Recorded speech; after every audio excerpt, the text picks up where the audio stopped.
Biometric authentication complete. Please state your business.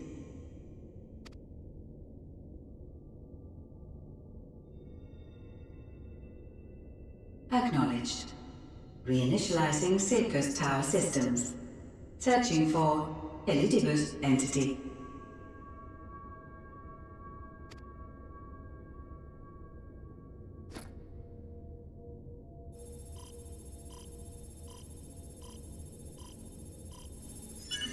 Target located in subterranean core power accumulator. Projecting image.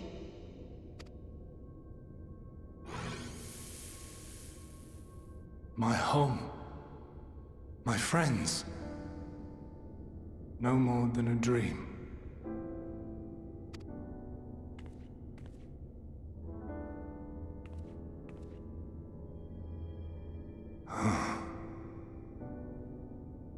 You. Why have you awakened me? I no longer sense those places beyond, or Lord Zodiac. You must explain all.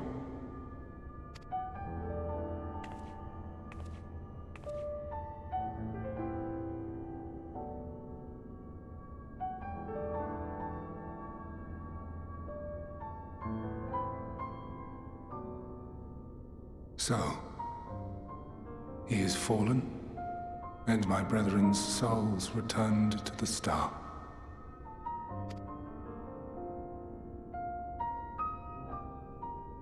The doom we sacrificed so much to prevent is come again. Old burdens now yours to bear.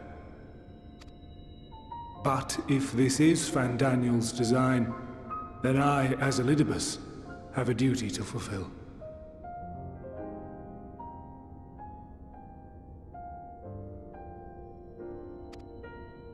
Your unsolicited act has restored to me some few memories of the convocation.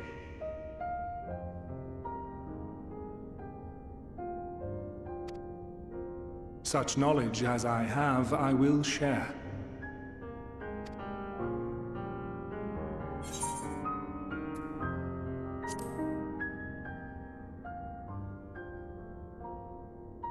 I do this not for you. I merely perform my duty, as I have ever done. Where to begin?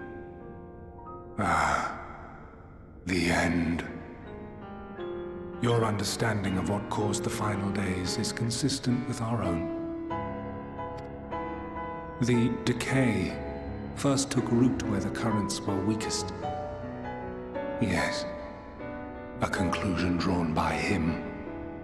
Fandaniel.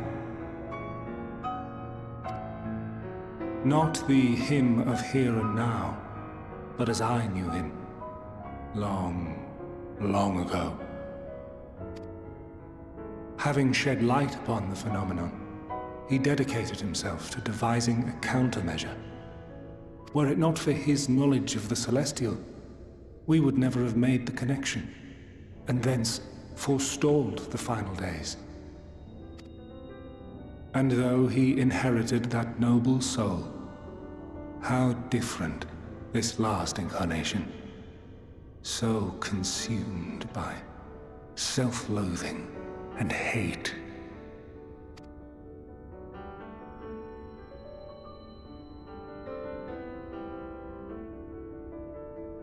Elpis. Yes, the name is familiar to me. Yet I know it not as a flower, but a place. A testing facility for determining which of our creations were fit to be released into the world. Many worked there, and before joining the convocation and assuming the title of Fandaniel, he was their chief. He was Hermes.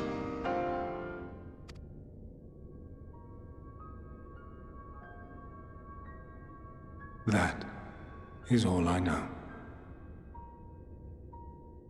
The crystals tell little of the lives the 14 led prior to their induction. Elpis itself would tell even less. Nary a ruin has survived.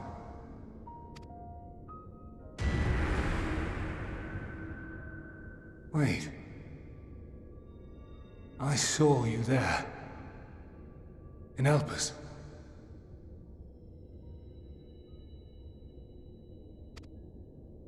No. I did not. But I did. I did. A lingering trace of impossibility.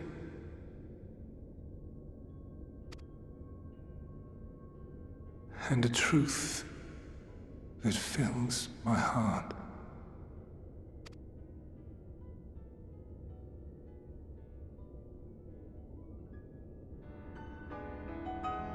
My memories remain clouded, I fear. However, they have revealed to me one possible course. You must travel to Elpis, to the time when Hermes served as its chief.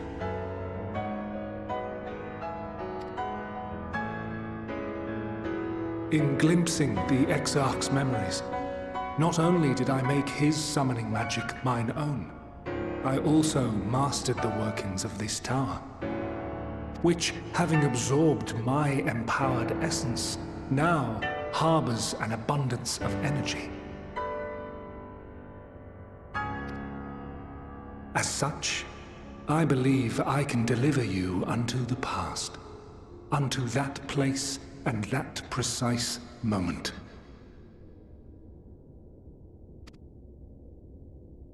Given the eons that must be traversed, the gateway will not be fully formed.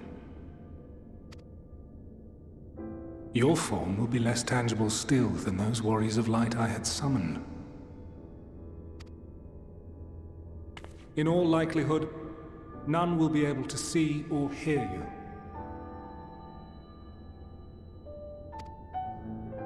Yet even should you manage to interact with others, you will be unable to effect meaningful change.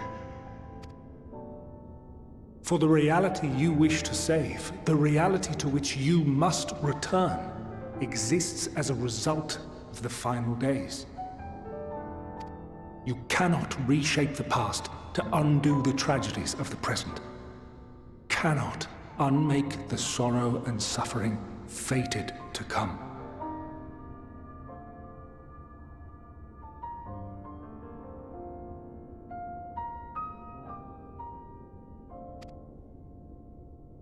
In full knowledge of this, will you still entrust your life to your foe and make the journey?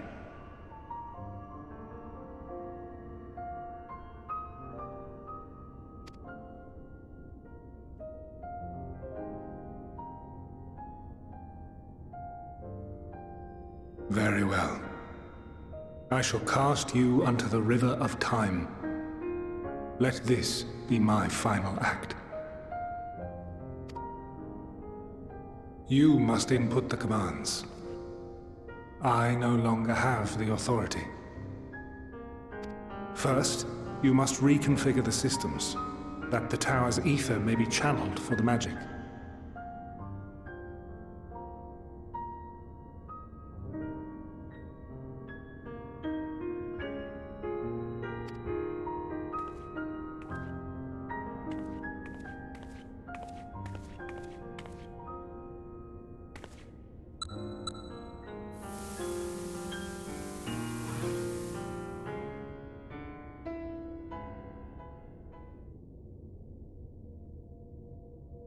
The preparations are complete. The gateway will soon open. Return at once to the ocular.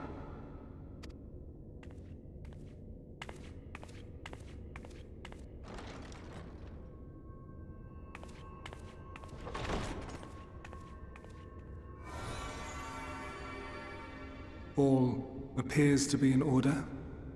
The ether flows unimpeded. The magic should consume every last mote of my essence.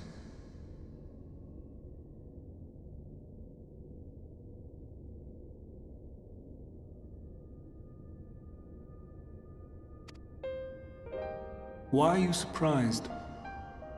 Did I not say that this will be my final act? Lord Zodiac is no more. There is nothing for me here. The ones I love and long to see again are waiting in that promised land, beyond memory and dream.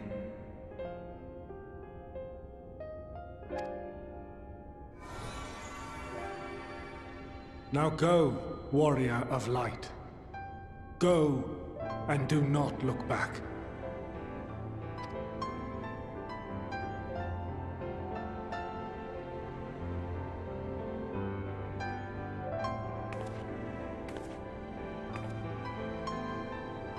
Well, Heidelin, I take my leave of you. Yours is the mantle of the last of us. May you have the joy of it, the burden, and the solitude. It falls to you now. You and your champion to save our star.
And here we are, Elpis.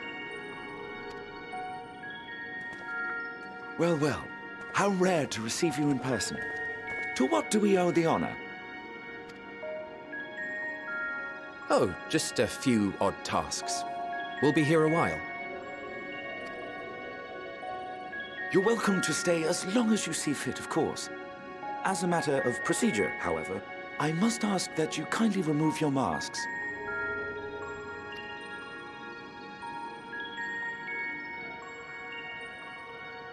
Come now. Is this truly necessary? Surely you can tell who we are. Who you are, perhaps, but I am far less infamous. Regardless, if we do not follow protocol, 'tis our hosts who would be held accountable. So, please, do favor us with your handsome face.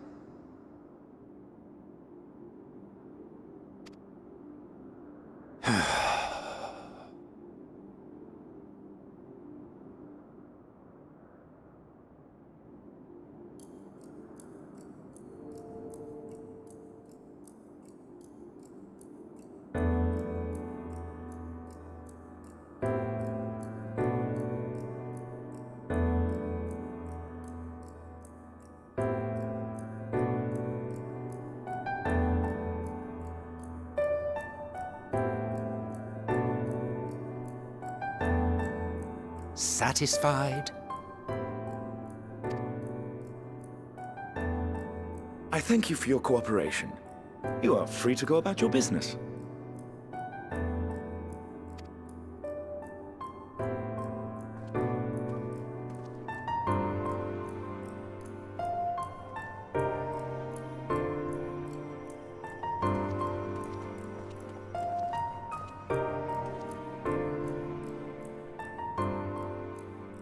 By the by, you see it too, yes?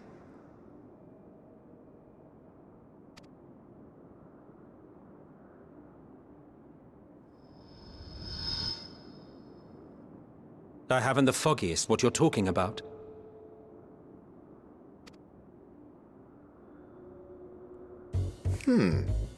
That's odd.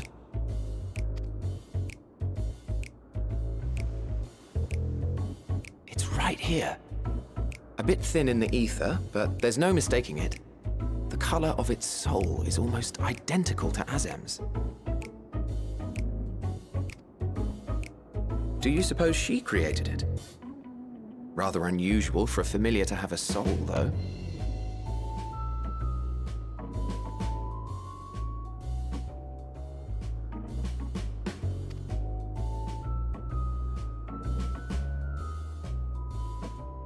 Don't ask me. All I know is that it's trouble. Doubly so if it's her spitting image. So let's leave it be. Come now.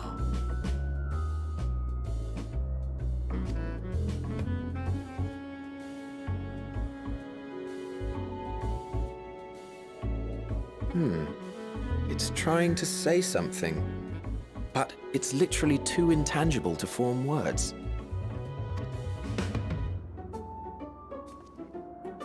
Why don't you give it some ether? Spare a snifter of your bounteous reserves.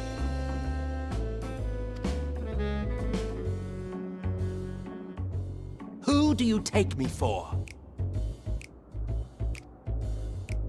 Why, a dear friend, of course. One who wouldn't let acts of kindness, such as my accompanying him on errands to far-flung outposts, go unrewarded.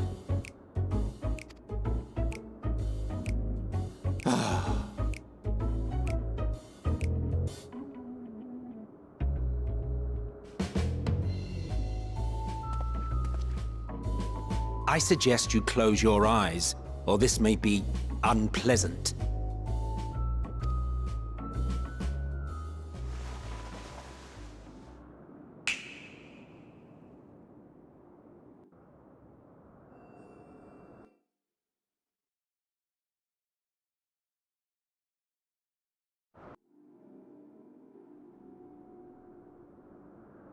You may open your eyes.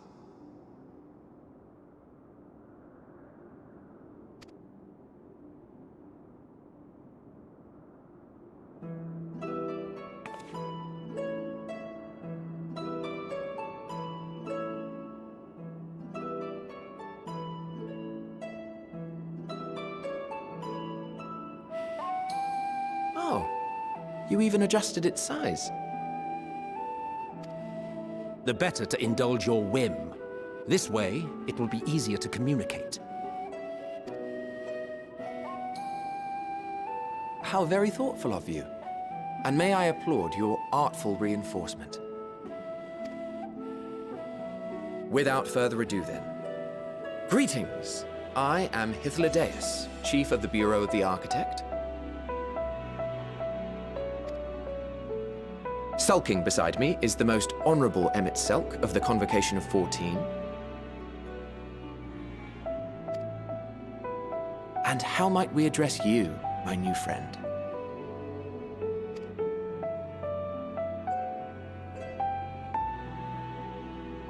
A fine name. And I'm pleased to see you understand our words. So, tell us, whence have you come? The thinness of your essence suggests you weren't created here.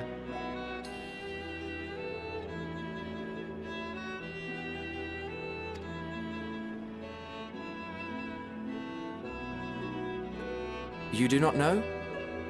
Or cannot say? Allow me to ask a different question then. What brings you here?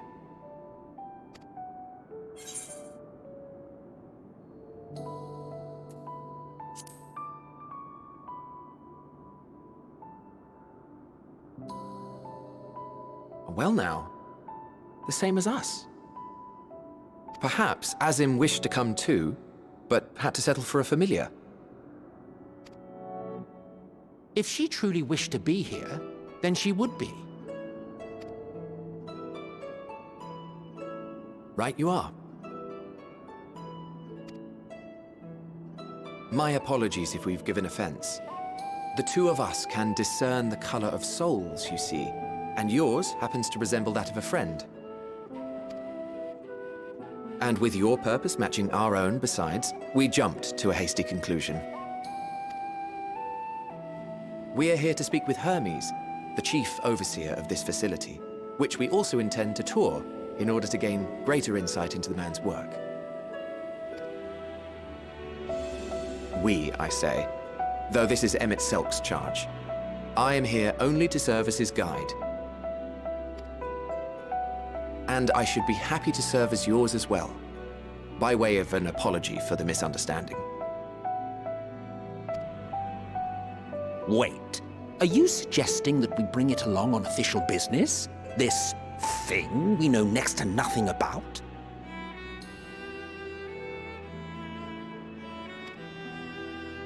If you harbor suspicions, better to keep it close than leave it to its own devices. Wouldn't you agree?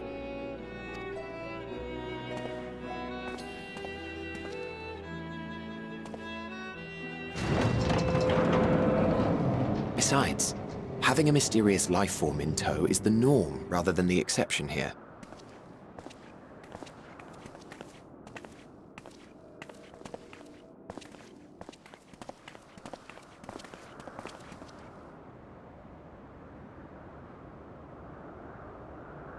Welcome, my friends, to the testing ground of creation at Heaven's Edge, Elpis.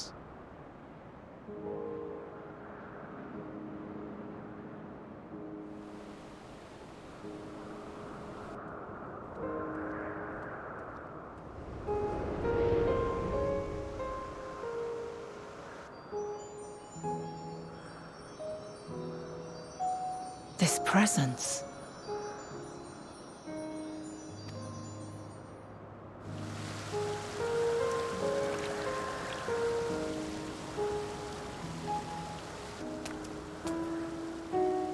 Hermes! Visitors! We have visitors!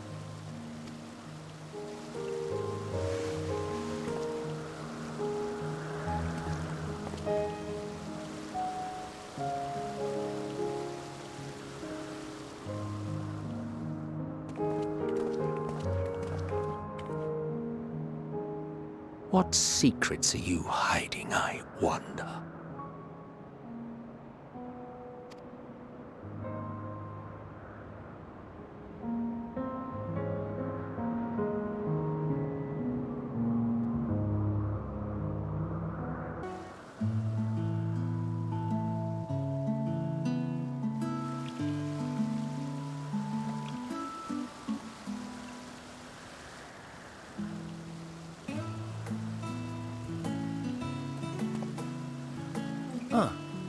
You are...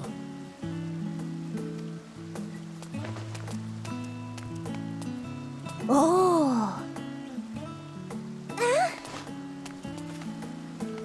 Different. You're different too.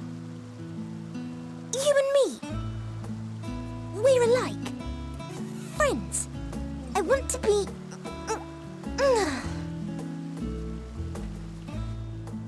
Wait. Please. Wait.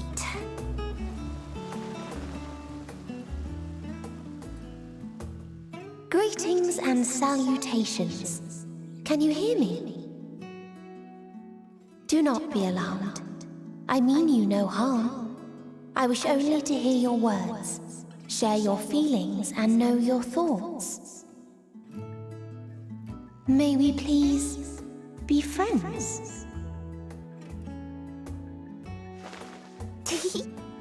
May we please be friends?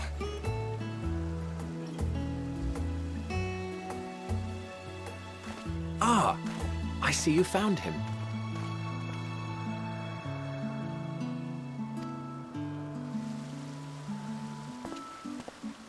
Hythlodaeus! It's been a while. Too long, I think. Too long indeed for close collaborators.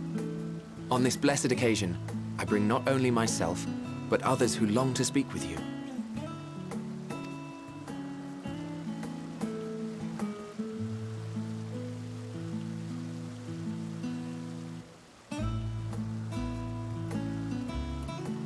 You are of the convocation? Emmet Selk at your service. Do I have the honor of addressing Hermes, Chief Overseer of Elpis? You do. You have traveled far for it. Given your facility's purpose, its remote location is something of a necessity. Would that I didn't have to rely upon a guide. Oh, you wound me. Have I not ever been an attentive and helpful friend? But moving along to more agreeable company, this one we chance to...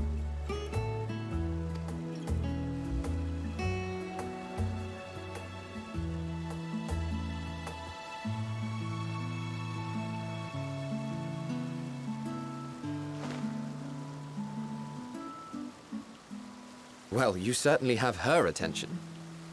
Is she one of yours, Hermes?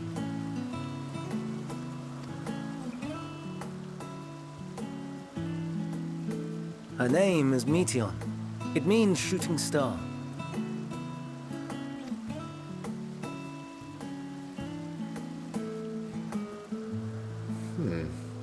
If I may make an observation, her ether is terribly thin. I fear she might dissipate at any moment. Nor do I believe you've made a submission to the Bureau. I would remember such a concept if you had. I haven't, as you say. I judged it too early. She's a pet project of mine, still undergoing preliminary testing. But rest assured that I will attend in person ere long. Very well. Being an authority on flying life forms, I appreciate that you are exacting in your work. I shall look forward to your submission. If we have finished with the perfunctory chit-chat, I would discuss official matters.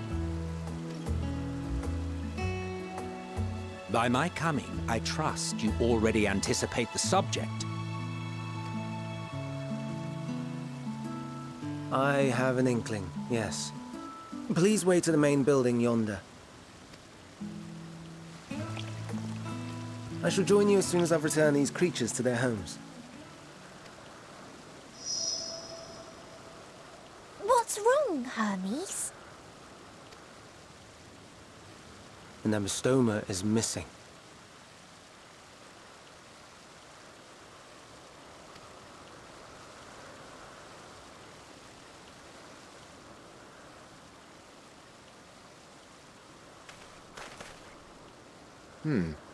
I may have found it. A creature with the self-same ether as those there, nestled in the boughs of a tree outside the grounds.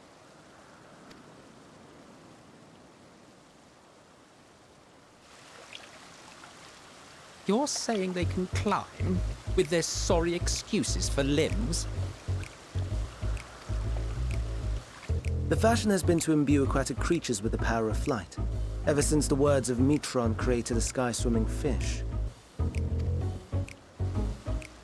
The ambystomas too can fly, if only slightly, and they could conceivably climb a tree. Whether they can come down safely, however... Excuse me.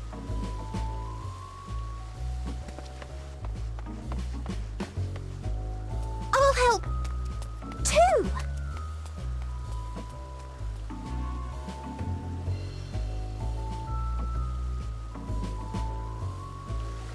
And what are we supposed to do with this lot?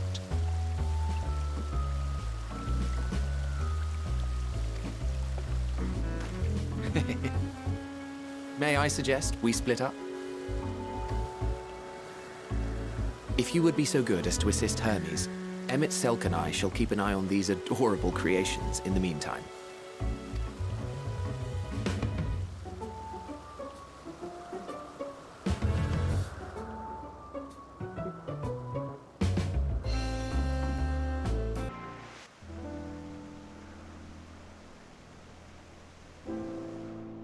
This appears to be the place.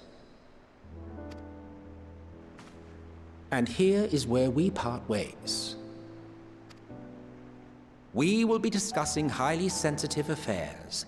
Only a select few may be privy to such knowledge, and that does not include someone who cannot or will not divulge their origins.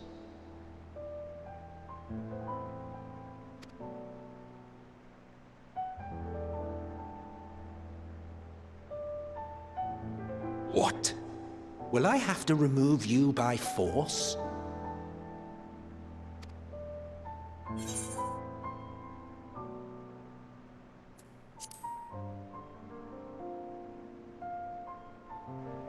Let's hear them then, these reasons of yours. Who knows? If I deem your mysterious cause worthy, I may even be inclined to offer my assistance. I do not object to her attendance. Hermes, this is highly irregular. Perhaps. But I believe she can be trusted. Meteion would not have taken to her so quickly otherwise. Moreover, the presence of a third party may help me to maintain composure.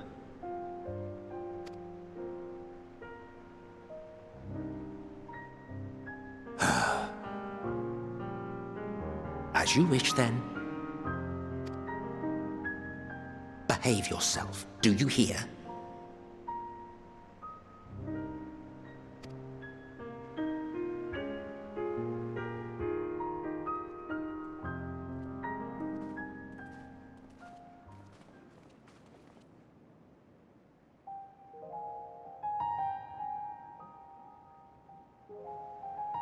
So, it's finally happened, then. Aye. Van Daniels declared his intention to step down, and named you as his preferred successor.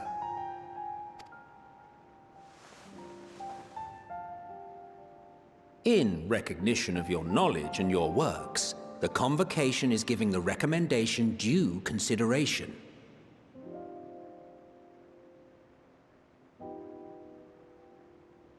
As one who does not know you personally, I am to use my impartial eye to take your measure. And above all else, to ascertain your disposition towards the invitation.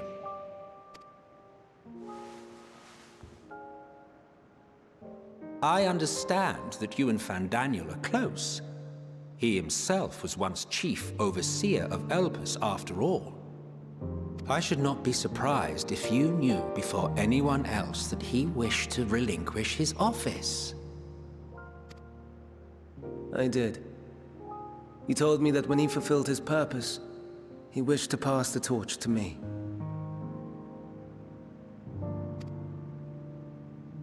A torch you seem none too pleased to accept. Are you so averse to serving on the Convocation? No, it's not that. For a humble researcher like myself to even be considered is an honor beyond words. No. What troubles me, what I struggle to come to terms with, is the very fact that Van Daniel is stepping down. Does this not mean that he will return to the Star?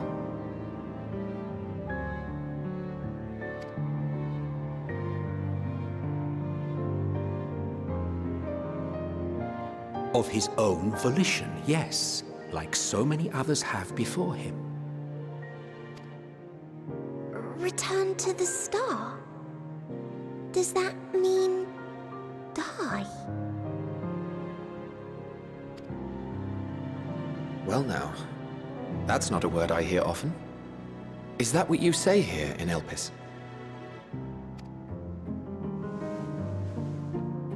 Mankind is the life of Aetheris. Each of us, a drop of blood flowing through its veins, bearing sustenance. In our finite time upon it, 'tis our duty to make it a better place, that all who call it home, now and in future, may abide in happiness. To that end, we have dedicated ourselves to the pursuit of enlightened creation. And by our efforts did we transform this once untamed wilderness into the peaceful paradise you enjoy today. To return to the star whence we came is a privilege afforded to we who have so loved and nurtured it. A choice embraced by those who have lived their lives to the fullest, in service to our world. And when they depart upon this journey, it is beautiful, always. The 14 are no exception. 'Tis believed no occasion is more felicitous than the fulfillment of one's duty. Our office becomes our lives, and to retire is to return, or so the majority of us hold. Some few have elected to eschew custom.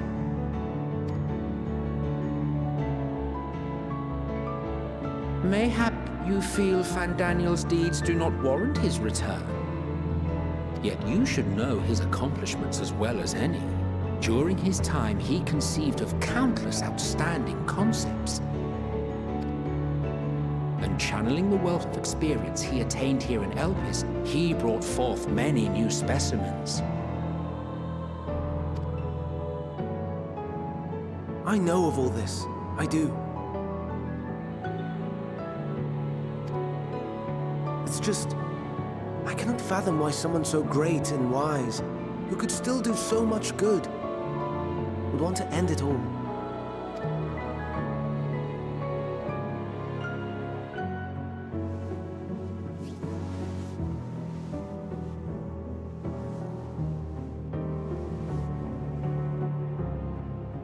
Oh no. I've made her upset. Forgive me. I know I requested your presence. Might I trouble you to take Meteon outside? A change of scenery would do her good.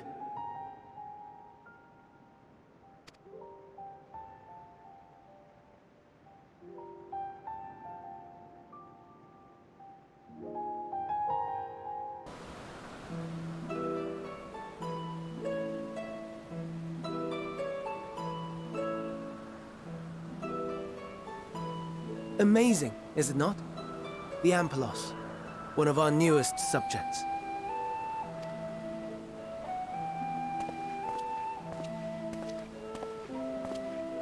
So, how are we coming along?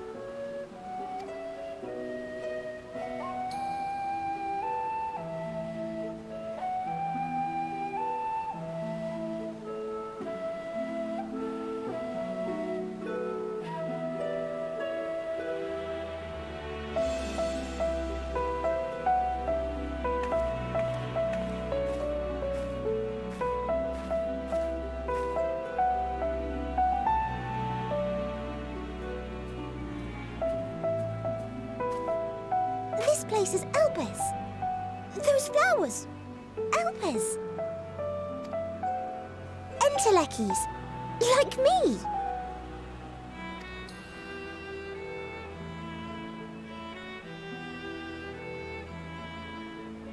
They are a product of Elpis, and so named for their birthplace.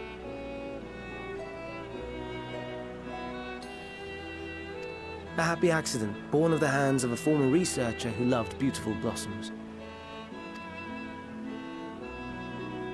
Unique for how they change color, to reflect the emotional state of those nearby.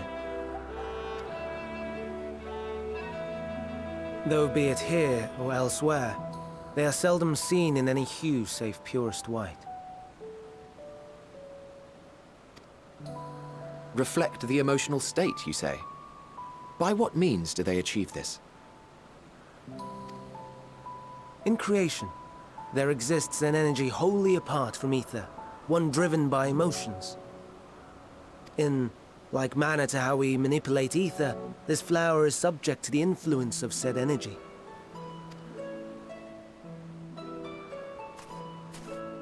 While it has no will of its own, it is sensitive to the prevailing emotion in the vicinity, and reacts by altering its color and vibrancy.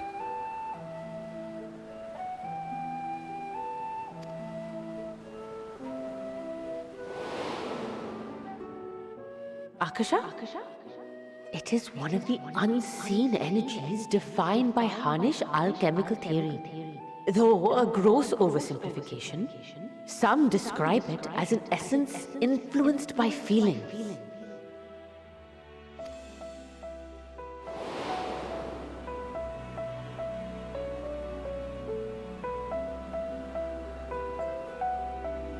Akasha. Though I'm not familiar with the term, your description suggests it is the self-same energy. Dynamis, we call it.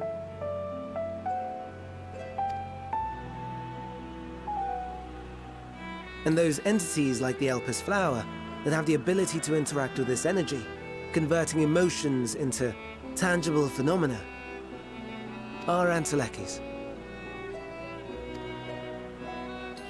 That's me! That's me! An Enteleki! That you are, my dear.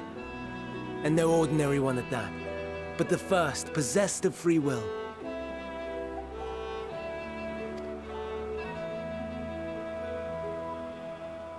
Wait! A form of energy other than ether? Dynamis? I've never heard of such a thing. Hardly surprising. Dynamis cannot be seen, much less felt. And though its existence has long been theorized, we had no proof until the flower's serendipitous creation. What's more, Dynamis is far weaker than ether. Under normal circumstances, its effects are drowned out by the latter. On account of which, beings comprised of and reliant upon the ether, like you and I, are unable to make practical use of Dynamis. 'Tis a truly esoteric thing, known to but a select few scholars. Intriguing. Then, given the limitations you described, why create Meteon?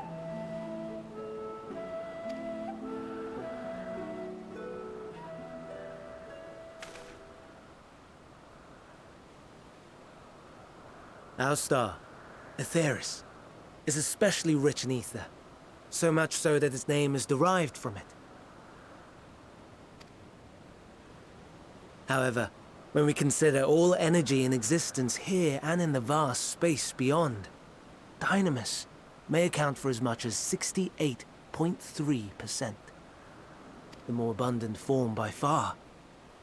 Were we able to control it, we could open the door to limitless possibilities. 'Tis not unlike a gently flowing stream, unable to break through the dam of ether barring its path. But if we could imbue the stream with the vigor of a raging river...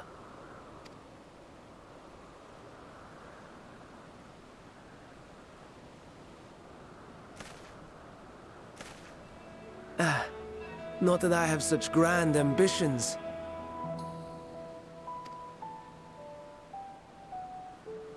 Nay, I merely wish to create a being that could traverse the great expanse.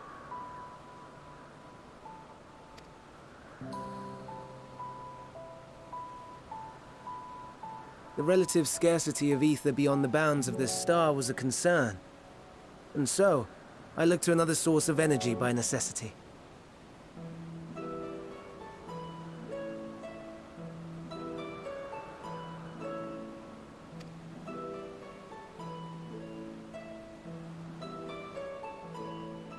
That being Dynamis. No wonder her ether is so thin. Precisely.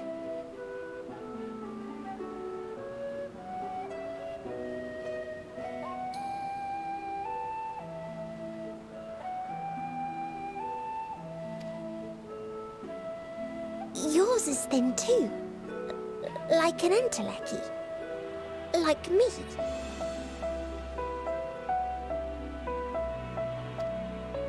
So, are we the same? Entelecchies.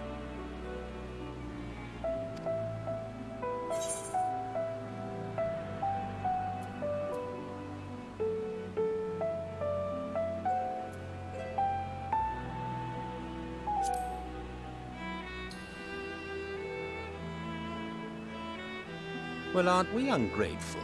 Mayhap I should revert you to the pathetic, faded thing you were.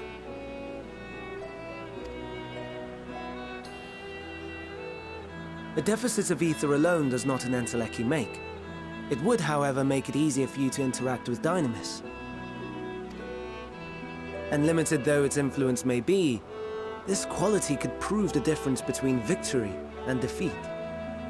You do well not to underestimate it.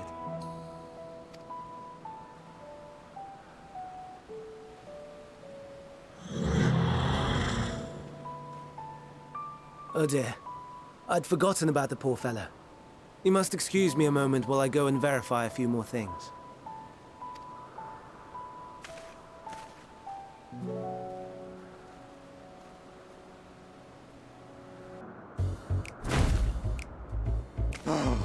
No, no, no. You are not foisting this nonsense on me.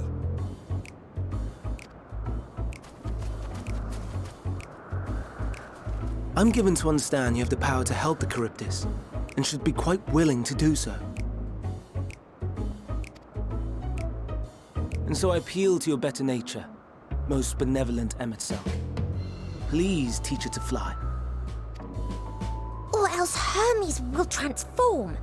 Right now.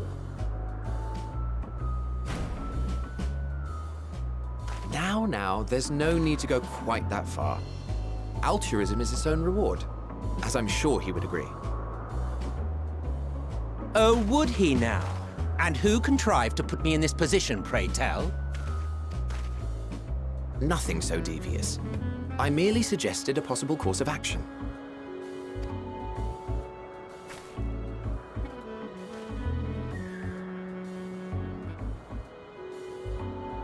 Please, MSQ. Please.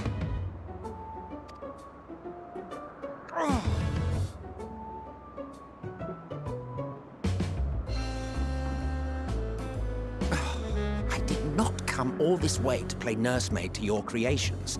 I'd thank you to remember this favor and let it be the last.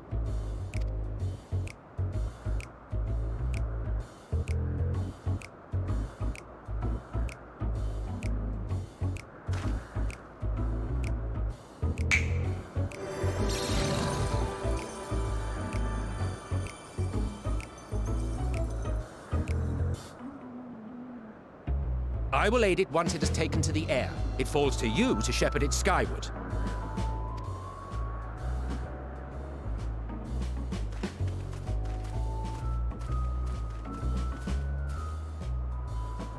Well, let's relax and enjoy the spectacle, shall we?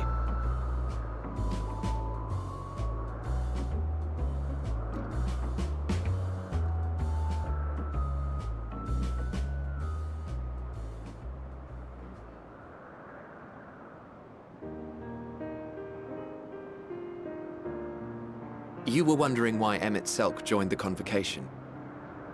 Truth be told, he wasn't the first choice for the office. I was, on the strength of my ability to see Aether. But I declined the offer. For though my vision is exceptional, I am pedestrian in all other aspects. Worse even, quite abysmal when it comes to manipulating Aether, for example. Couldn't transform even if I had a mind to do so. What good is the ability to perceive a problem if one cannot act to address it? MSQ has no such shortcomings. He excels in vision and manipulation both, the latter to an extraordinary degree. If there is a mage more powerful, I do not know of them.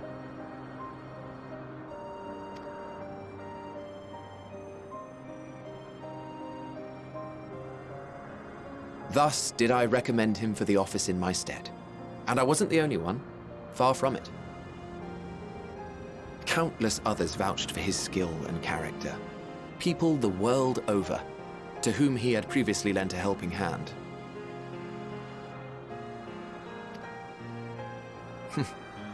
Oh, how surprised he was. Claimed he hadn't done anything remarkable for anyone. Modest to a fault. He deserved every bit of acclaim he received. Yet he may well have gone unappreciated were it not for a mutual friend. A singular soul who can't help but involve herself in the business of others. Where she walks, excitement is certain to follow. Her antics irritate MSQ to no end. But much of his grumbling stems from genuine concern.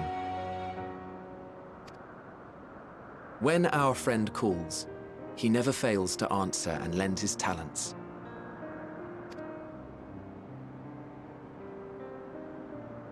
And in the course of doing so, he himself came to be recognized and respected by those around him.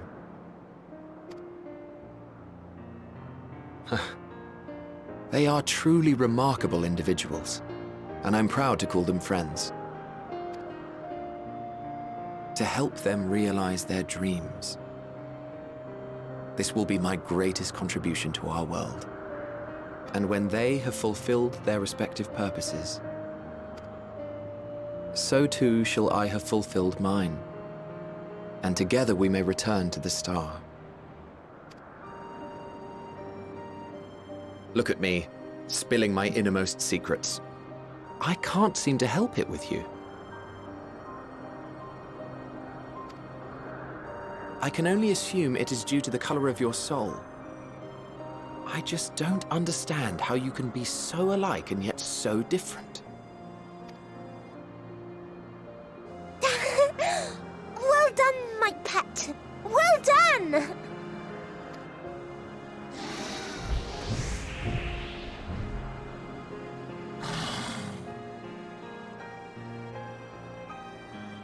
Ah, yes. I dare say the Charybdis will be fine here on.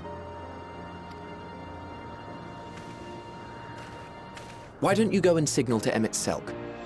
Let him know that his arduous task is at an end.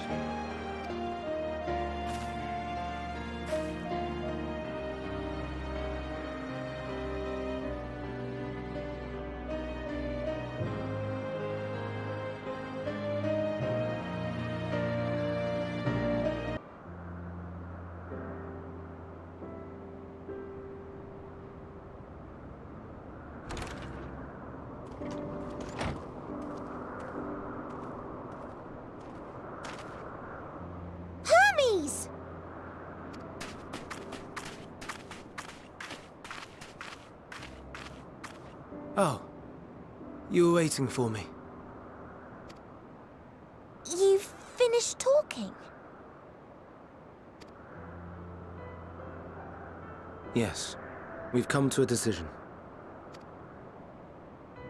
My thanks for keeping Meteion company. MSQ and Hythlodaeus have already retired to their rooms. There is room for you too, if you would follow me. Wait! I want to show you something first.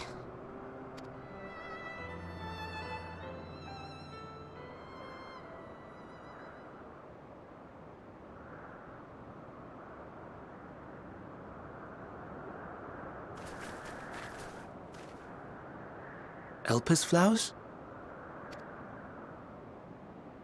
Go on.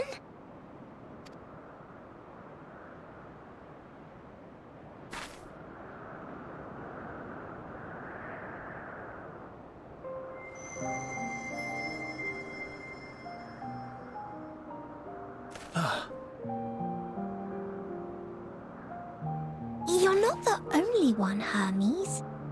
Others feel sad too.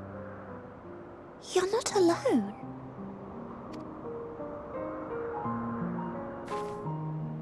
I see Meteion has shared much with you.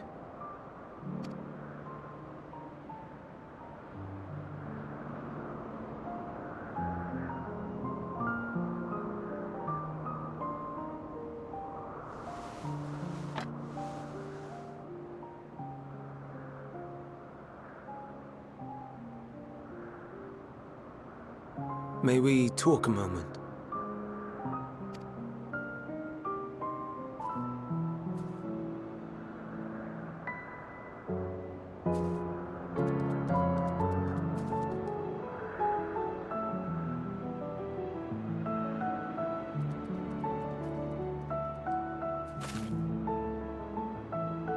I do not think it wrong that we live for the star, that we strive to make it a better place.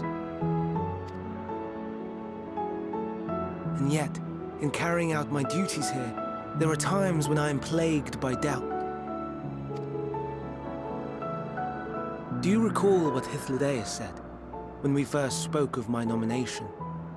Death is the privilege of those who have fulfilled their purpose, a choice they embrace of their own free will. And when they depart, it is always beautiful. Perhaps it is, but only for man. Creations that he deems useless are discarded with nary a second thought. Some scarcely born into the world, afforded a handful of breaths before life and potential are abruptly extinguished. We make an effort to spare them the pain, but they sense what awaits. Rage and anguish and cower and fear. And it is not beautiful. Yet no one cares. No one. So fixated are we upon the duty that we do not pause to question the method. Pain and suffering, confusion and despair, writ plain in the eyes of those poor creatures. Yet no one sees. We turn a blind eye and carry on in blissful ignorance. Not amiss. And always, always the blossoms shine pure and white. A contradiction so blatant I could scream, want to scream. How can you all accept this aberration? Then I wonder, am I the aberration for thinking thus? And I am filled with dread. But now I know I'm not alone. Not the only one for whom the flowers weep. I won't ask what you thought as you kneeled beside the Alpes, or if you only did it at Meteon's insistence. Nevertheless, I thank you.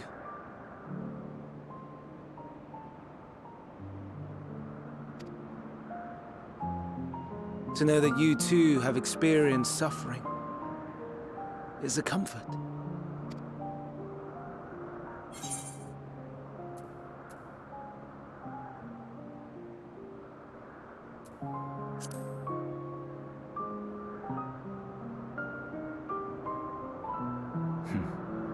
To so willingly lend an ear to ease my burden, you are a strange one.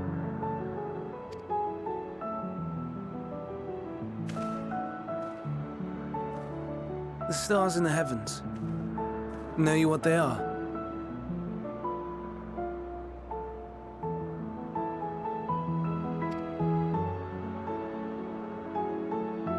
Though it is too far to tell, each glittering light could be a world not unlike Aetheris.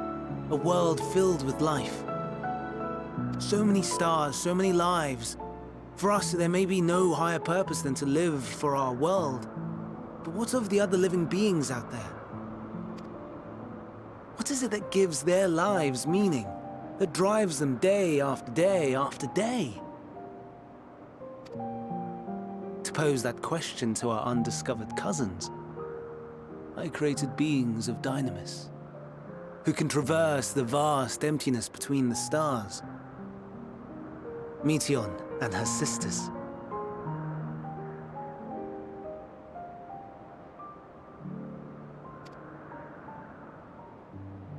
Aye, sisters. She has a great many of them, and they have already departed on their journey, traveling to one star and then the next in search of life. As one might expect, Exploration on such a grand scale is rife with difficulties, and thus far I've naught to show for it.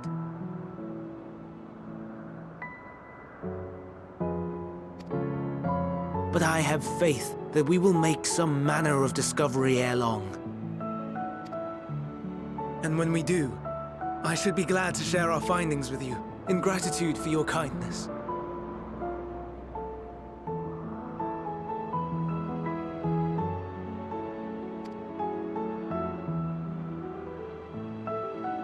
It's getting rather late.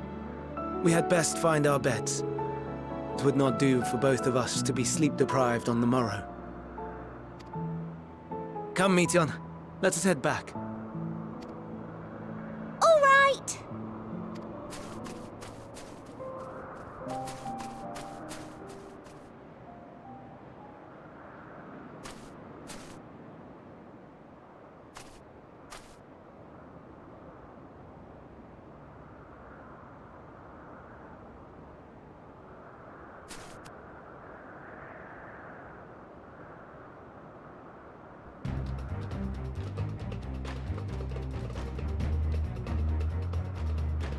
Now.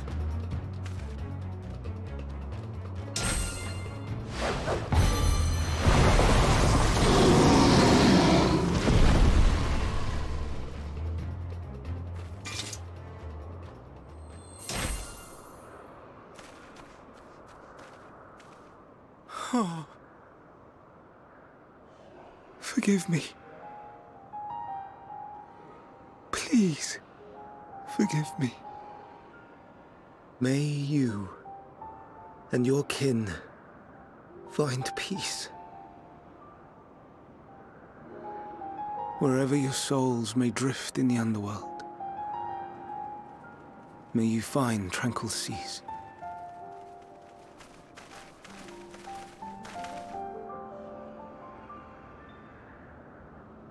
Be not forgotten, in concept endure, to reclaim form and one day live again. Serve not the star, or any purpose save your own. Live again, if that be your desire.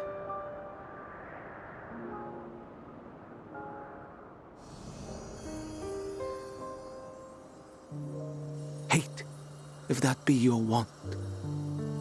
Ye are worthy.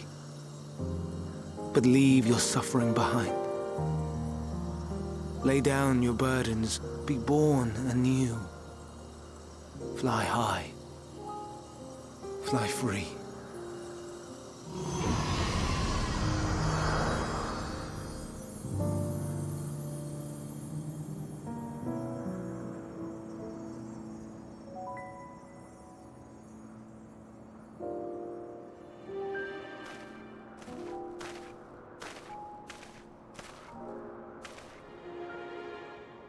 Join the convocation, Hermes.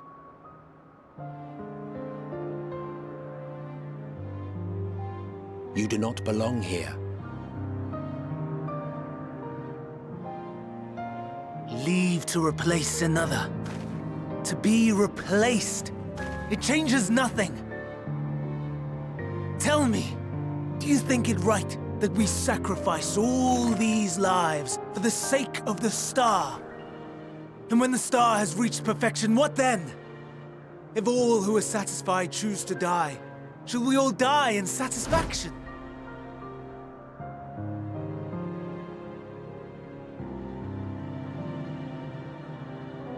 I do not know.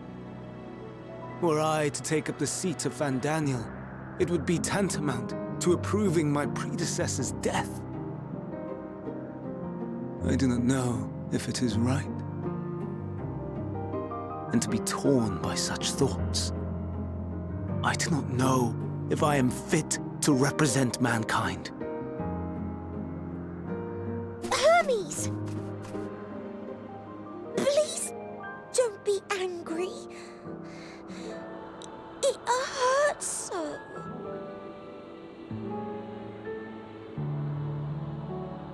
Forgive me. If you would still consider me in spite of everything, I beg some time to gather my thoughts. Meanwhile, Hythlodaeus, I fear I must trouble you to attend to the others. 'Tis no trouble at all. Take as long as you require.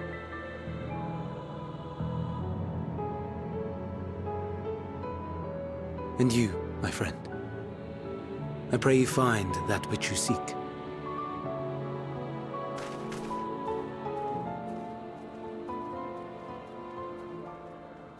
I expect we have some few matters to discuss. Shall we return to the 12 Wonders for a time? Aye.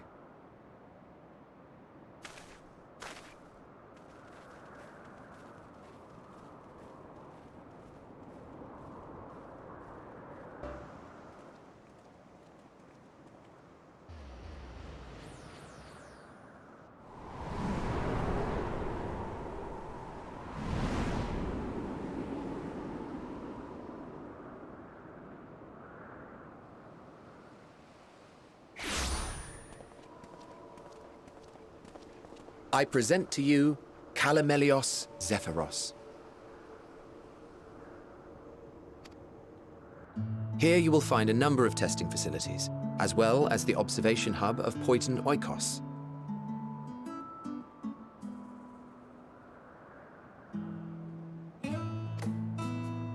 Right then. Let's begin by...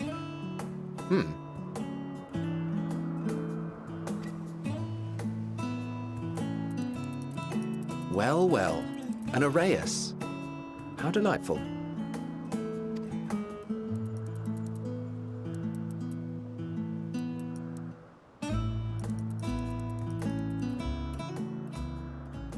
And what, pray tell, is that?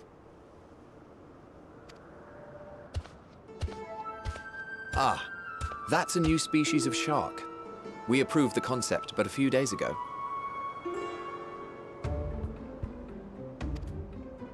Sharks are among the most popular sea creatures. Rare is the day when someone does not submit a new concept. At first, they were largely orthodox, consideration given to such things as size and environmental impact. And then a whimsical someone thought to bestow it with flight, another superior intelligence. And then the floodgates burst. Concepts with multiple heads, or arms and legs, and so on and so forth. It was getting absurd. A part of me wanted to tell them to go away and find something else to create, but in the end, I couldn't deny their passion. And here we are.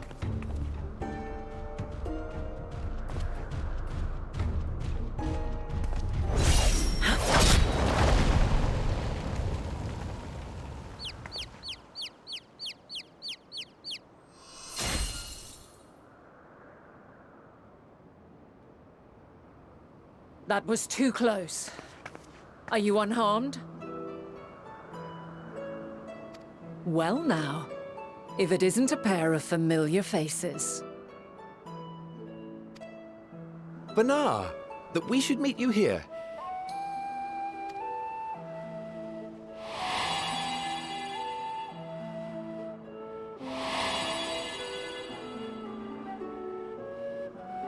As I mentioned earlier, the better part of the convocation holds that when we retire is when we return to the star. Well, she is not among said majority. Even after stepping down, she carries on with her work. Vanar is her name, and she is the previous Azem.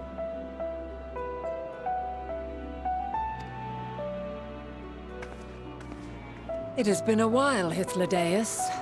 You look well. Less so, Emmet Selk. I dare say the lines upon your brow have both deepened and doubled in number. A shame for one so young. You must make an effort to frown less often.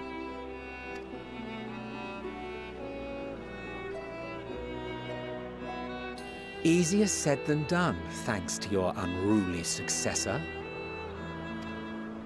How is she, if I may ask? Incorrigible as ever. Rushed headlong into a volcano on the brink of eruption just the other day. I should be glad to share the tale in its entirety later, if you're so inclined.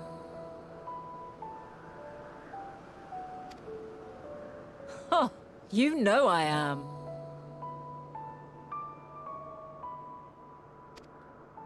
Now then, you are?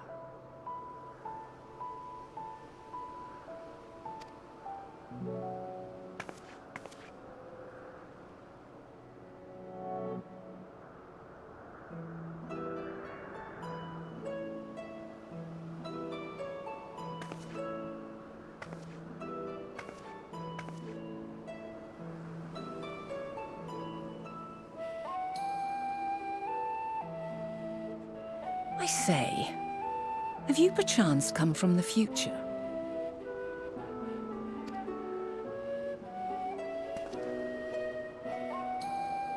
I do not believe we have ever met, yet I sense my magic upon you. Therefore, if I wove the enchantment, I could only have done so at a later point in time.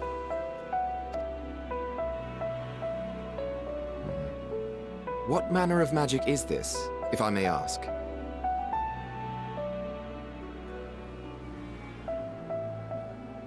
A traveler's ward, of course.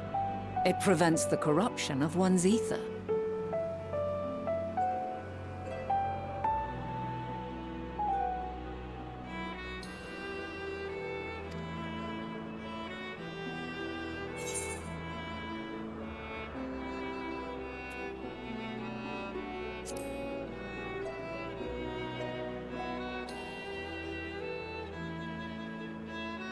I see you are not ignorant to its presence. And while there are many protective spells, the one you bear is unmistakably mine.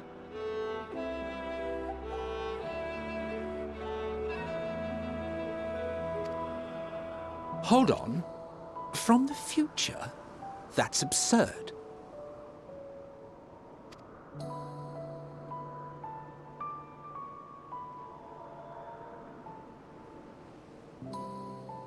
What is it? Are you unable to speak of the matter?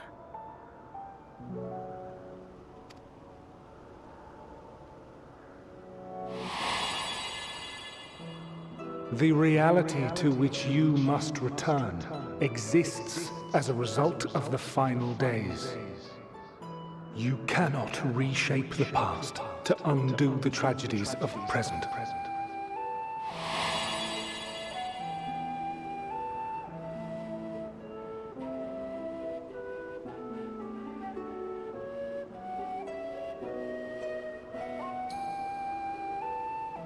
So, your actions here will not change your history, but they may yet affect the course of ours.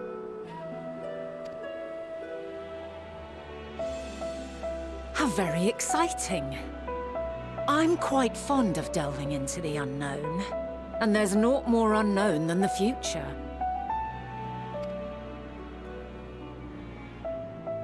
Until a moment finally arrives, we cannot know for certain what will come to pass, regardless of our supposed foreknowledge, so you needn't worry for us. More importantly, that you should go to such great lengths as to travel unto the past bespeaks the gravity of your quest. Will you not reveal it to us? Mayhap we can be of aid to your cause.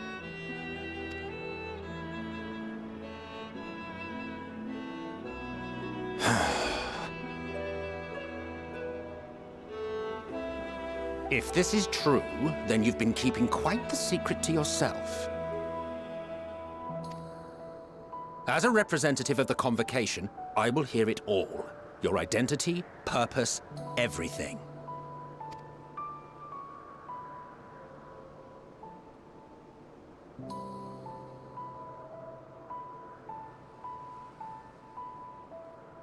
Why don't we move to a place more conducive to calm conversation? I've been working here for some days now at an old friend's behest. If it is agreeable, we may make use of my accommodation at Poiton Oikos.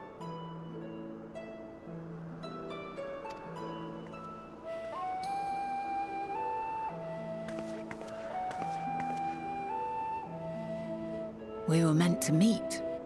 I am certain of it. Else I wouldn't have marked you so clearly, and sent you unto myself in the past. It's precisely the sort of mischief I would get up to, and quite inspired, if I do say so myself.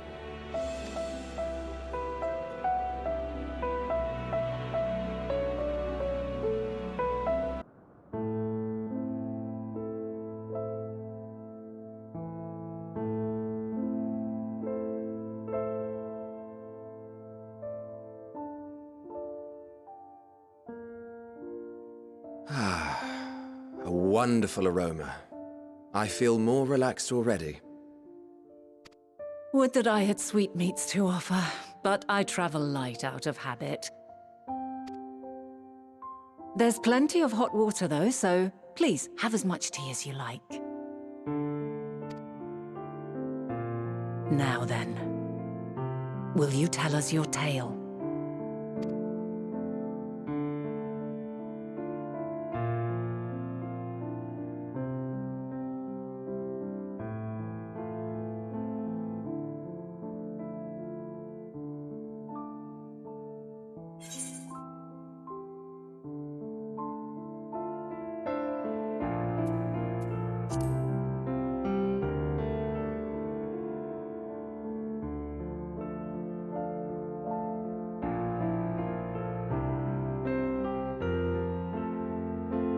Why don't you start from the beginning?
Preposterous.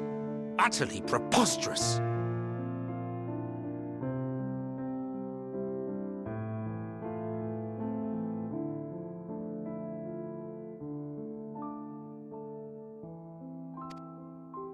While not the words I would have chosen, I too have my doubts.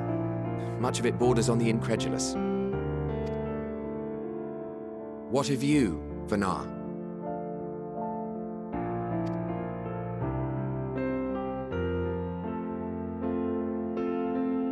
Not knowing the precise details of the first final days, it is difficult to determine the veracity of the tale.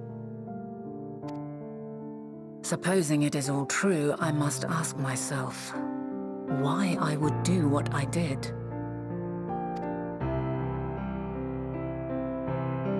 Why would I feel I had no recourse but to oppose the 14 and create this Hydaelyn? Circumstances change, of course, but it would not have been an easy decision regardless. No, there must have been a reason. One compelling enough to force me to take such drastic measures. Then there is the Elpis flower, which I said would serve as a guide. That it's of import to your mission is plain.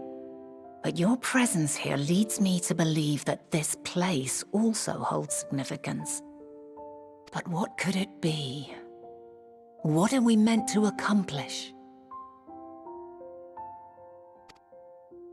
might it not be simply thus? In the future, whence she came, the final days could not be averted. Mankind has no choice but to flee the star.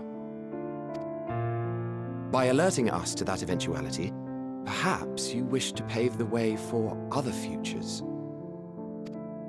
Theoretically speaking, it is a possibility. Yet if that were my primary objective, I see no reason to guide our friend to Elpis specifically. The capital and Amarot, or even my own home would be more logical destinations.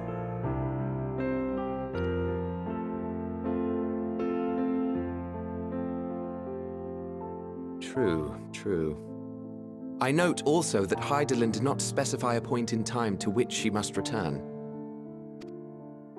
By this, it may be inferred that it was not critical that we should meet. Alternately, she had reason to believe that our paths would converge, coincidental though it may seem.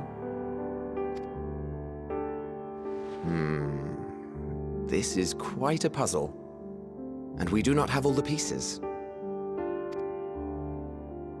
Hardly any. But we do have one immutable fact. If the final days are indeed as described, they will bring death to all that I hold dear. Yet despite being afforded long years of preparation, the only provisions I could make were for flight. Nay, my first and foremost endeavor would be to find a way to forestall the coming doom. Given that even the 14 failed, mayhap you deemed it impossible. Nothing is impossible.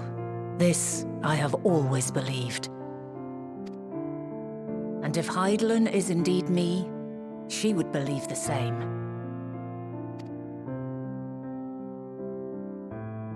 Listen to yourself. Are you seriously entertaining the notion that you are a messianic figure in some far-fetched tale?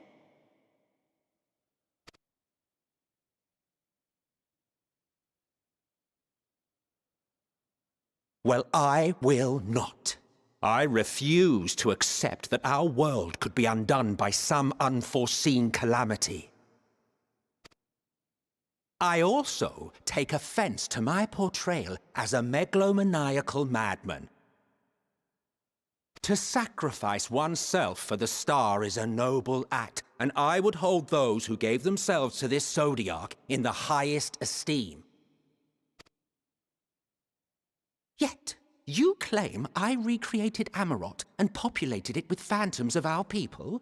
A bizarre indulgence that would be insulting to their memory. Worse still, I even invited you there. Literally invited my own downfall. Why would I do something so idiotic and inexplicable?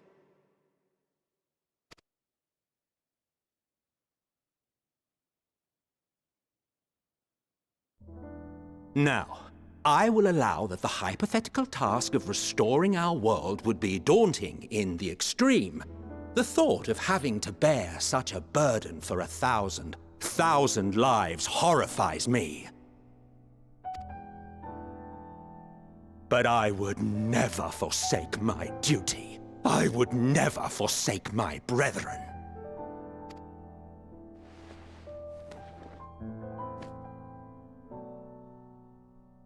You do not know me. I've had my fill of your fiction. I will return to my duty, and you will not bother me again.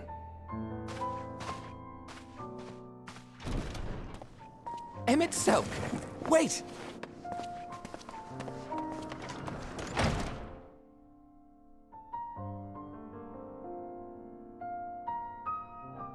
You've seen much of Elpis already.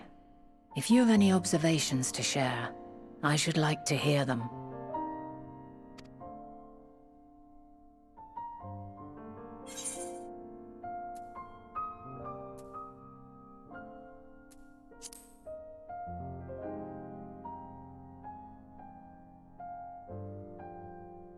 Hermes and his creation Meteon, you say?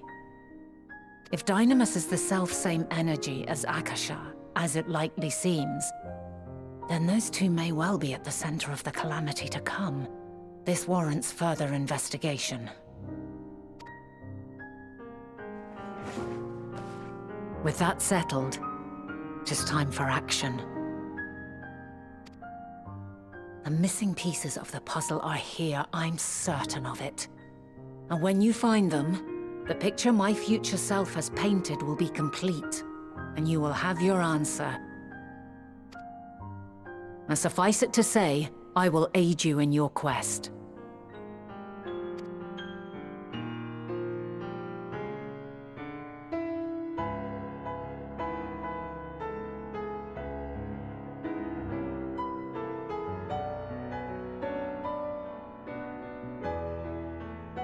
Have faith. If Emmet Selk is the man Azam described to me, we've not seen the last of him.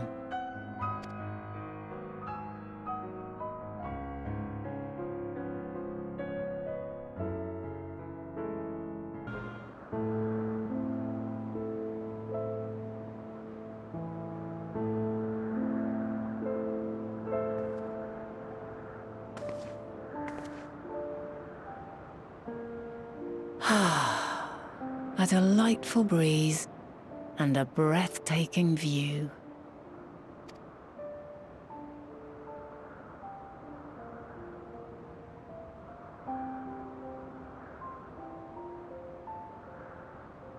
What is it like in the future? Is the world still a beautiful place?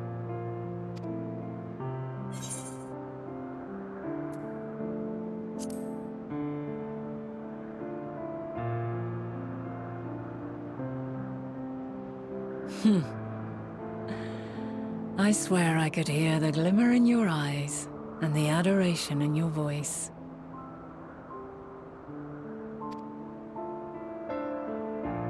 While we wait, will you not tell me about your adventures? Well, not the portentous events which led you here, but the simple delights all your own. By learning about the future world, I may gain insight into future me's plans. But more than that, I have an interest simply as a fellow traveler. Short of going somewhere oneself, there's naught more stirring than hearing another's account.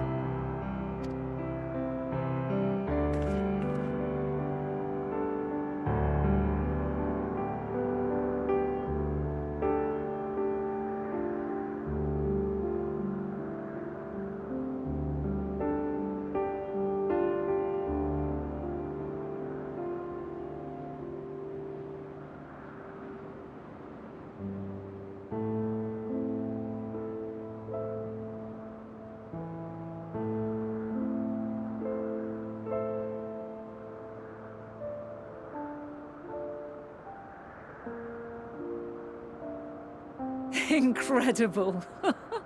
Would that I could have been there to see it.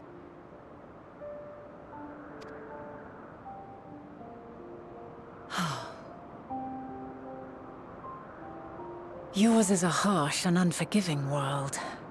Yet in spite of this, your brethren hold fast to their virtue. To know that the light of mankind's potential still shines, even in that faraway place, it gives me heart.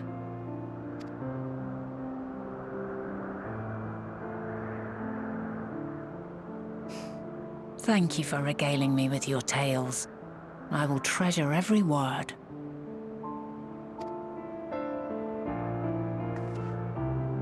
As you know, I was once a scholar. And among other things, I sought to understand the workings of the world. What exactly is Aether? How formed the laws of nature? Whence sprung mankind? Riddles and mysteries beyond counting. Over the years, I have managed to find answers to some few of them. Yet rather than attain a sense of mastery, the more I understood, the more I came to hold the world and its miracles in awe. We too are miracles. each and every one of us, born of the warm breath of life that traverses the heavens, swirling through eternity.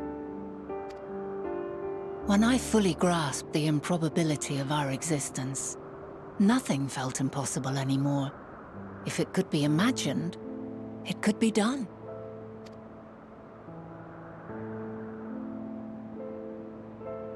A passion swelled within me, an epiphany dispelling all preconceptions of what was natural and true, and a presence without, immense yet intimate, fate perhaps, holding us in its tender embrace. As reassuring as it was intimidating, how keenly aware I became of creation's fragility, built as it is upon precarious happenstance. I was overcome with an irrepressible urge to know the world more intimately, to hear its voice, feel its breath.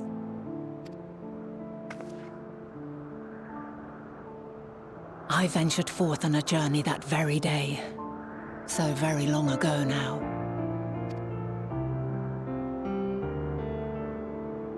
Freed from presumption and prejudice, I saw the world through a newborn's eyes.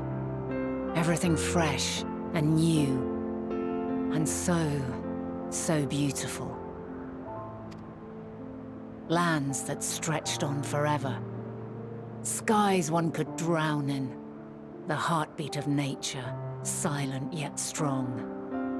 And amidst it all a people, beacons of light and life. Laughter that warmed my heart like naught else before. They are my meaning, and my purpose, my love. And so long as they need help, I cannot return to the star. Perhaps my future self is still waiting for it. The moment she can let go and walk unto the end. Safe in the knowledge that man will find his own way.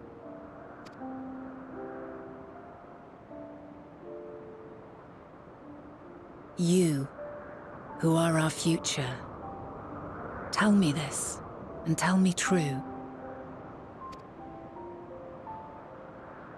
Has your journey been good? Has it been worthwhile?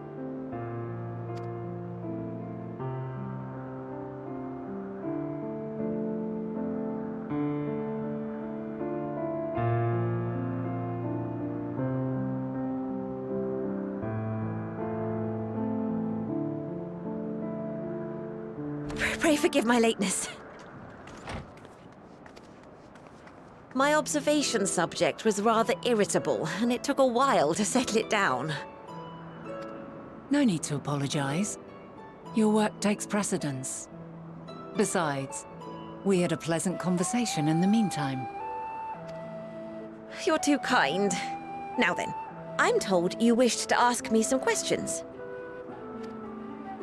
Indeed. I've an interest in one of Hermes' creations.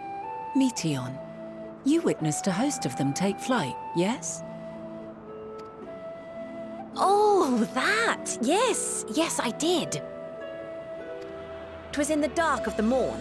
I'd left the Thalassai after nocturnal observation. As I walked along, I spied a bright light climbing high into the southeastern skies. Then, in an instant, it was gone. Like a shooting star, only rising rather than falling. But then another shot up, then another, and another. Intrigued, I made my way to the edge to investigate. And who should I spy on an isle to the south but Hermes and Meteon, the Matea, rather. There were lots of them, and I realized they must be the shooting stars that I'd seen. A dazzling spectacle indeed. Have you spoken with Hermes about this? Oh, yes. The sight left such an impression on me that I approached him about his mystery project the very next day. Alas, he said that he couldn't reveal anything just yet, that he needed to conduct further tests. It shouldn't be long now, though. He often returns to that isle, and I have a feeling he's nearing a breakthrough.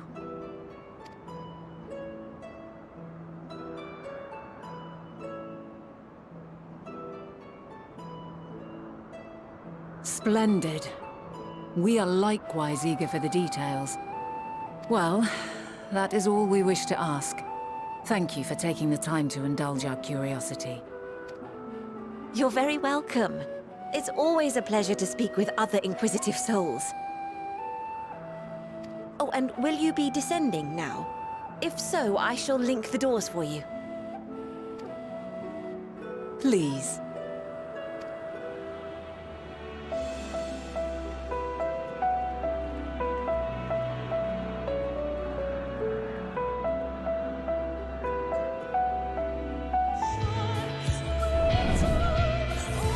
Break your chains, shed your burdens, and show me your strength of will!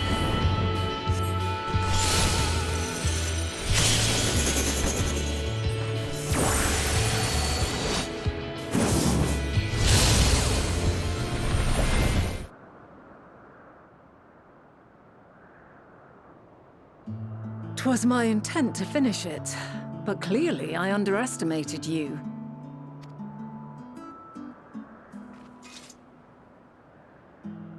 One would think I never learn. I made the same mistake with Azem when we first sparred. Despite being less than half my age, her strength was astounding.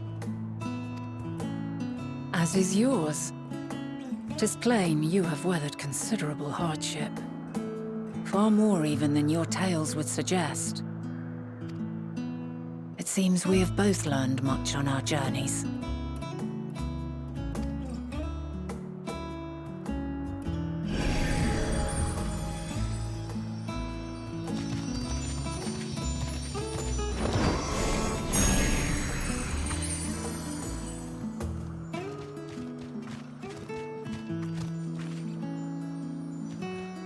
Well now, I dare say he has warmed to you. A boon to be sure. He never forgets his favorites, and is ever eager to come to their aid.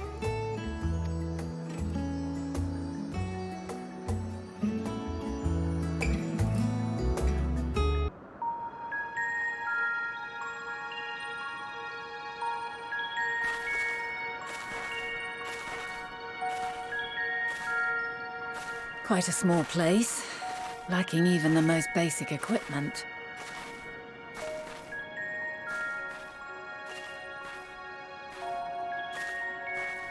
The present may yield no clues, but we may yet try perusing the past. Have you done this before?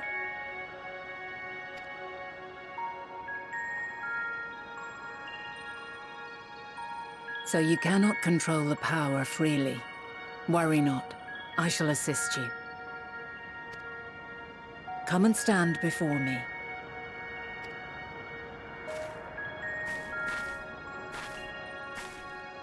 There are two ways to see the past. The first entails peering through the walls of the soul in the moment a subject is recalling a memory.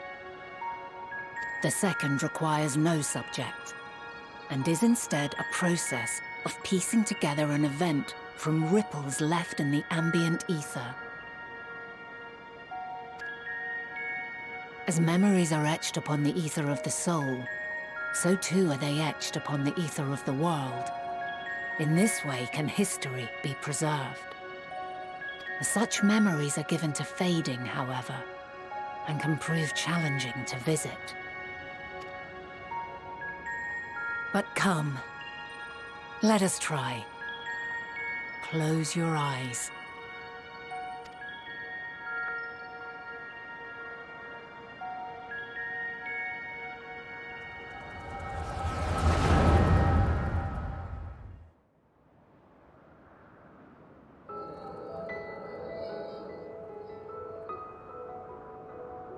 All units fully functional and proceeding on course towards their respective stars. Estimated time to completion of survey is 108 cycles. End of status report. Severing connection with shared consciousness.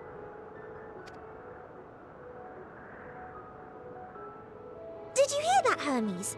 All is well.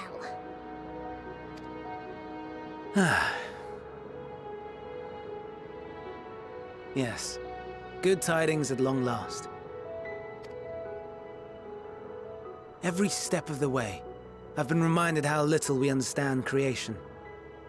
How the universe defies imagination. But soon we won't need to speculate. We'll know the answers. What others live for.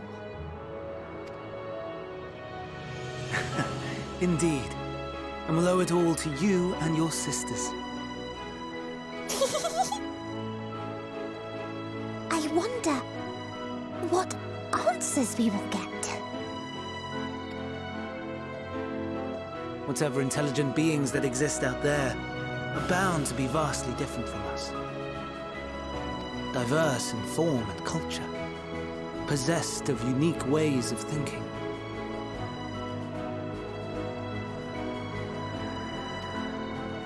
Their conception of life and its purpose will be no exception. Completely and utterly unlike ours. Utterly unlike... how?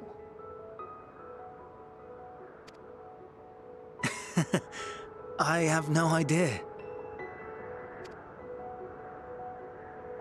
Yet whatever answers we receive, I will not dismiss them out of hand. No. I will think earnestly on them all. And I will share them with our people, that together we may contemplate our own existence. Perhaps then our star will become a better place. Not only for man, but for all life.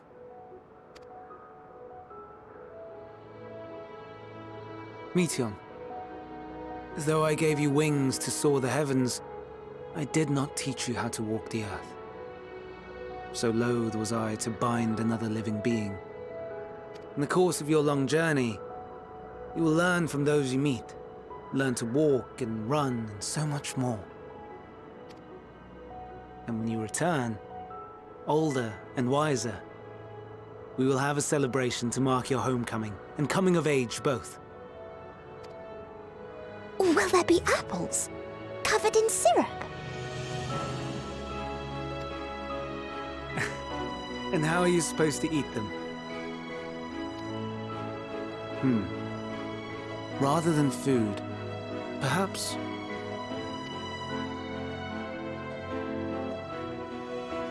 a flower. Yes.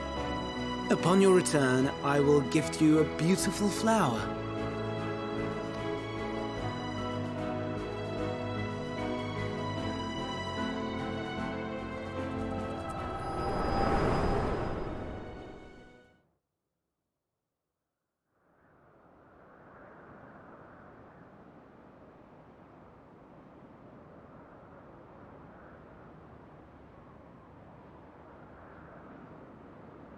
So, what is your opinion?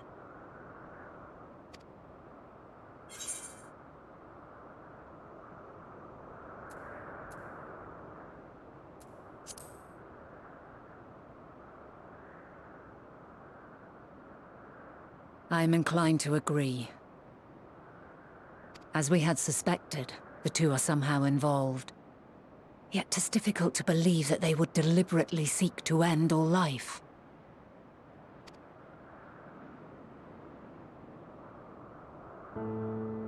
In light of this, I propose that we reveal your tale to Hermes himself.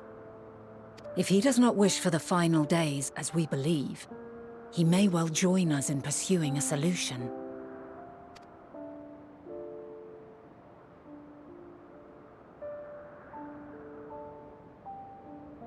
Then it is settled. Let us seek out our friend with all swiftness. It would not do to let such a pure soul be blackened by tragedy.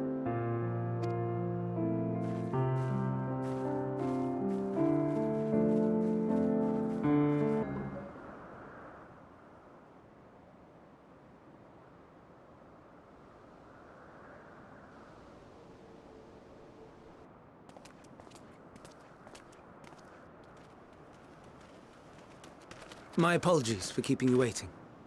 I understand there is a matter you wish to discuss.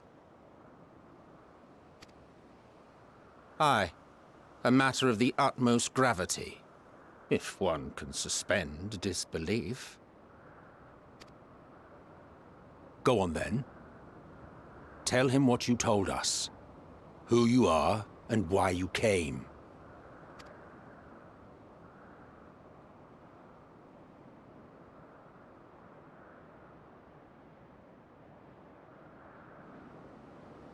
The final days.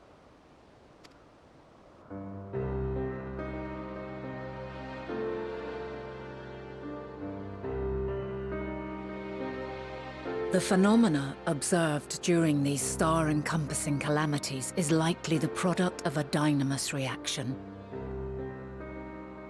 And none is more versed in the applications of this energy than you, Hermes.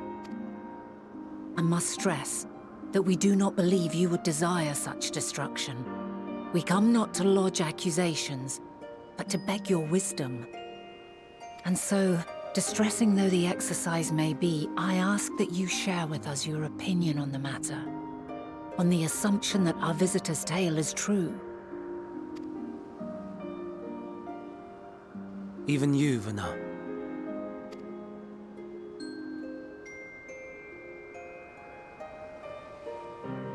As you say, the phenomena observed in the two calamities may both be attributed to dynamis.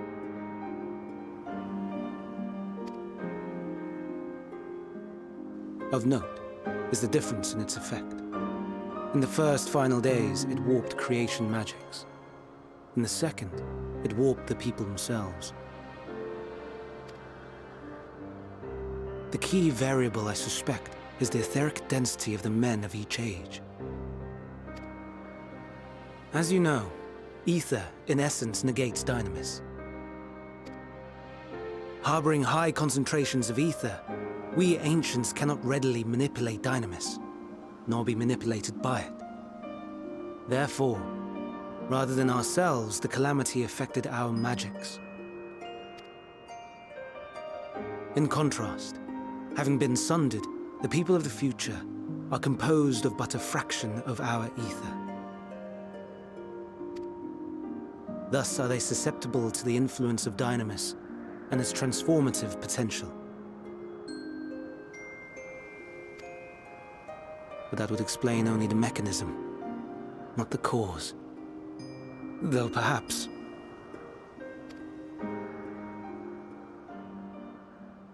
What is it? Even should it be a hypothesis, we would hear it.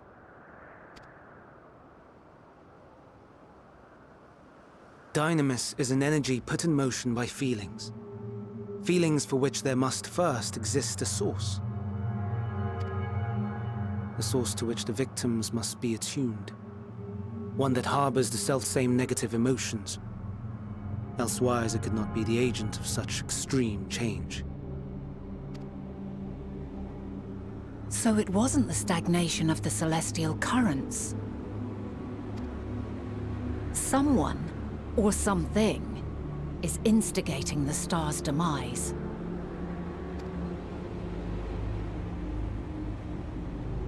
So, we've a villain on our hands after all.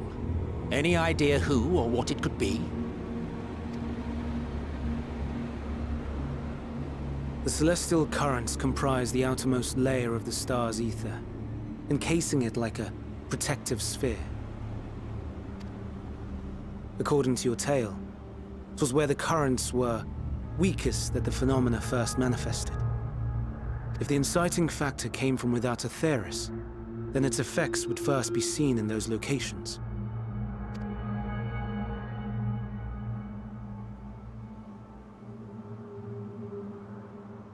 Greetings.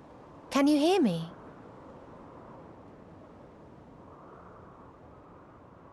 Do not be alarmed.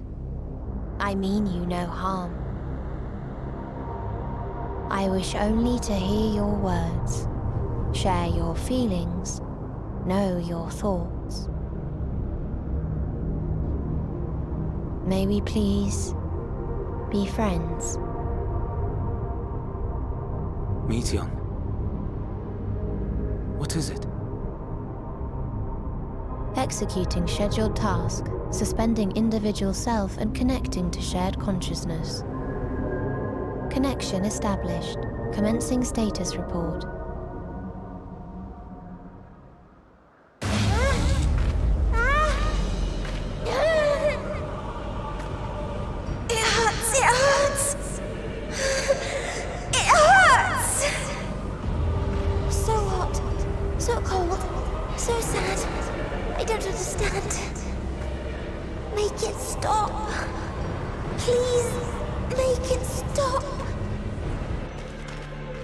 Steady, Meteion. Steady. So scared. So lonely. The pain. It's too much. Why? Why do we... They hurt. Hurt.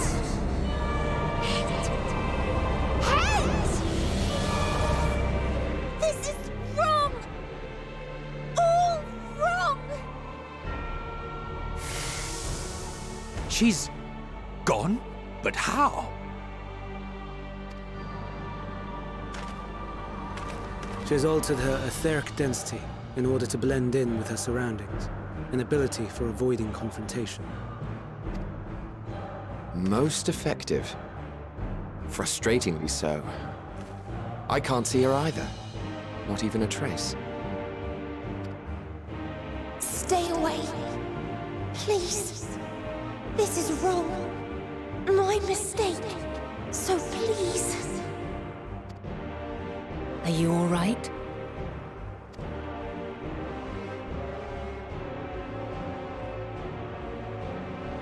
In your mind?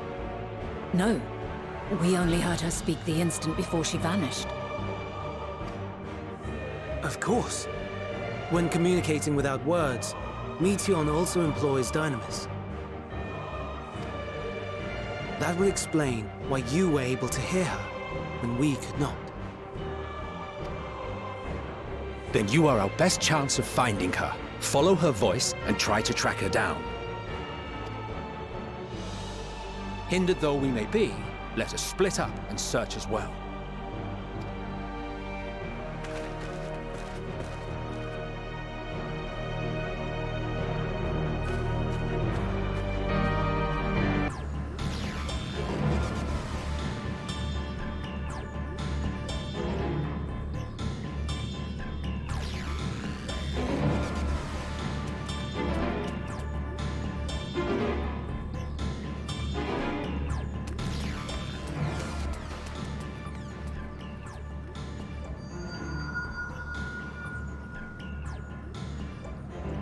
Aha! Give chase! We shall herd her into the shelter.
Please, Meteion.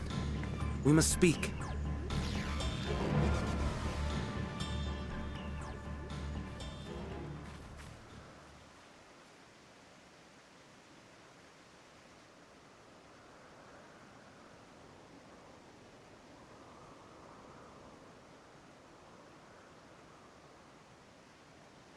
I'm sorry, Hermes.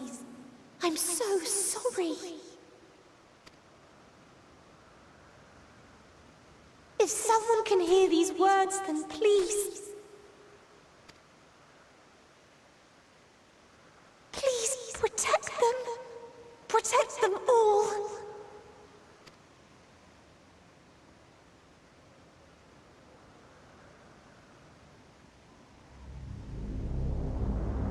Individual self-suspended. Connection with shared consciousness stable. Our survey is complete. We shall now report our findings.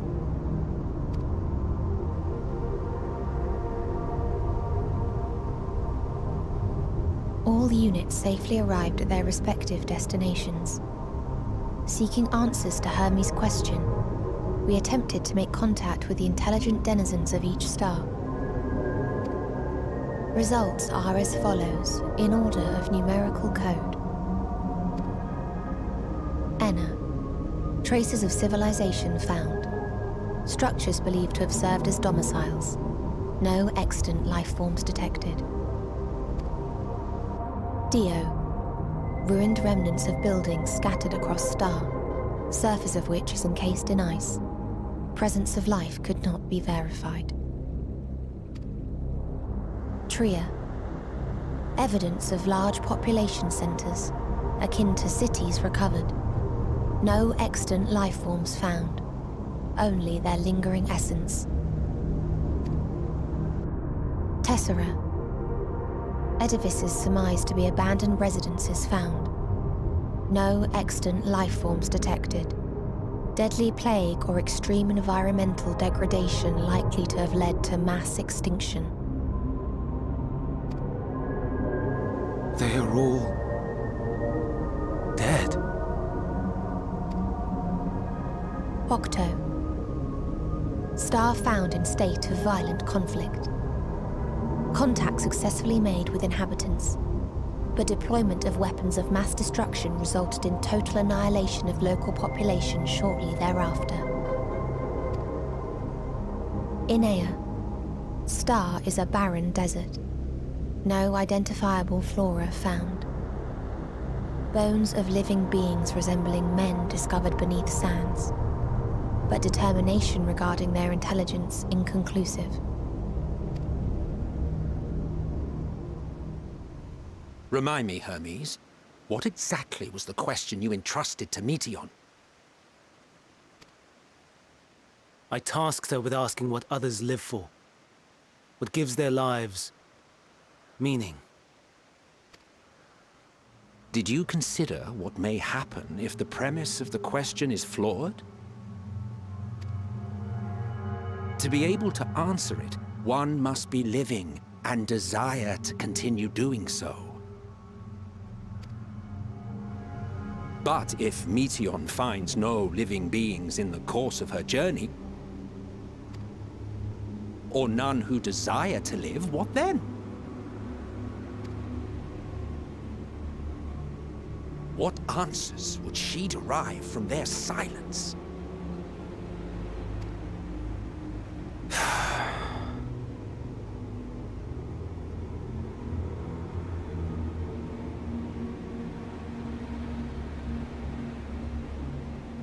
Meteion, enough!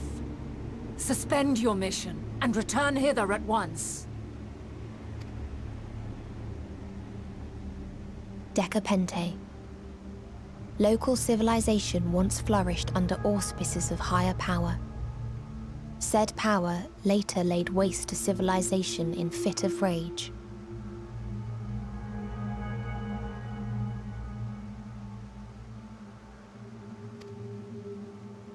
Upon revealing this to me, entity elected to self-terminate in lieu of providing answer to question. No other intelligent life forms found.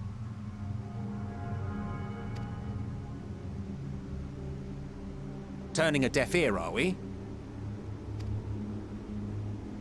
We are taking Meteion back to Amarot. As I understand, we will need her if we are to bring back all of her sisters. Yes.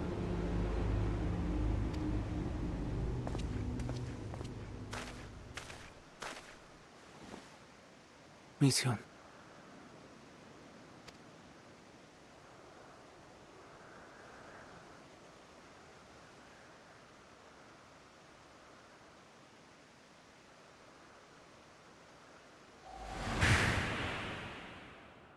It isn't right, is it?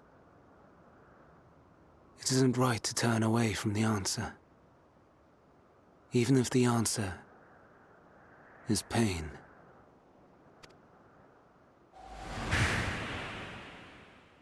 Even if we aberrations must scream ourselves hoarse to be heard.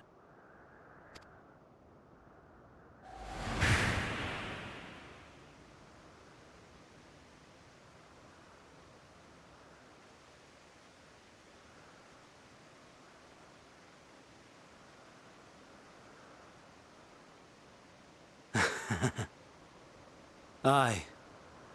Whatever answers we find, I will not dismiss them out of hand.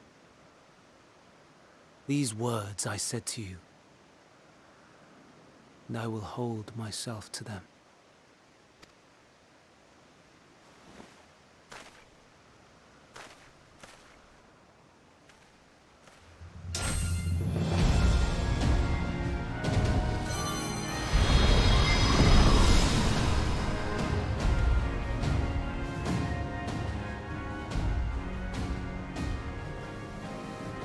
What is the meaning of this? You cannot take Meteon. Not until she has finished her report. All else must wait.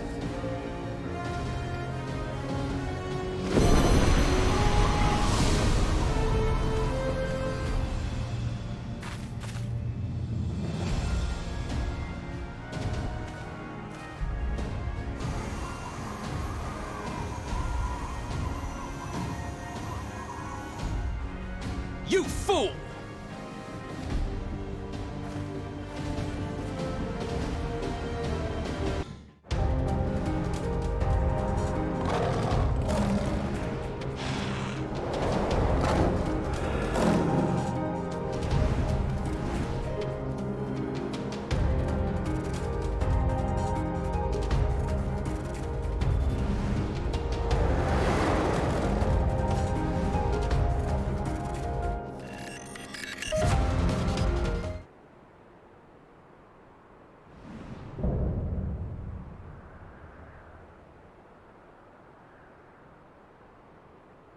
So, it comes to this. I have no wish to fight, but this time, I cannot yield. Though the world may think me a mad, desperate fool, I will hold fast to my conviction.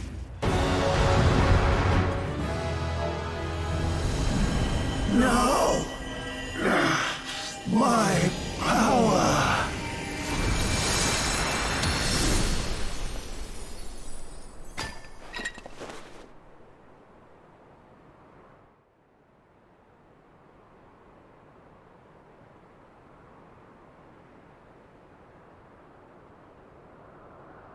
It's over, Hermes. In the name of the Convocation, I hereby take Meteon into custody. And setting aside the matter of your nomination, you will come with us too. We require your knowledge to assess and resolve the situation.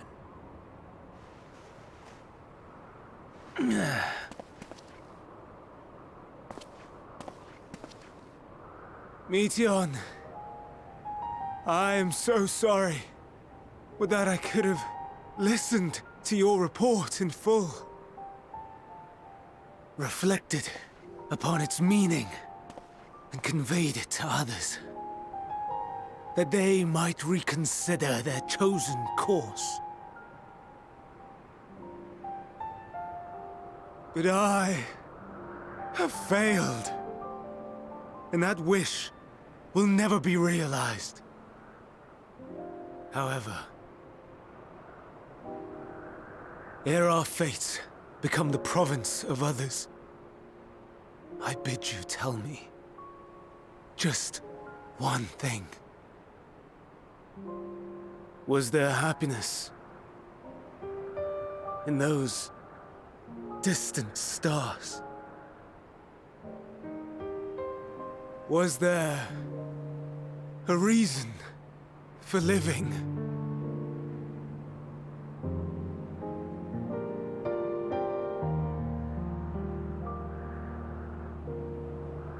We conducted our search as per your instructions. We scoured historical records, communed with the spirits of the deceased, heard the final testaments of the dying, welcomed their shadowed hearts into our own. One race had striven to create a world bereft of animosity. They renounced relationships to avoid interpersonal strife, and in so doing brought about societal collapse. One race had renounced war and devoted itself to the enrichment of its people. They were conquered. Though they destroyed the enemy in reprisal, they could not regain their former glory. One race had concluded that finite time was the root of all woes.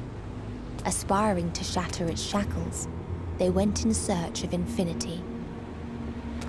They discovered nothing is infinite, and that neither time or death can be cheated. Disillusioned, they gave up on the future and themselves. One race had discarded all things that gave rise to sorrow, hoping to have only joy.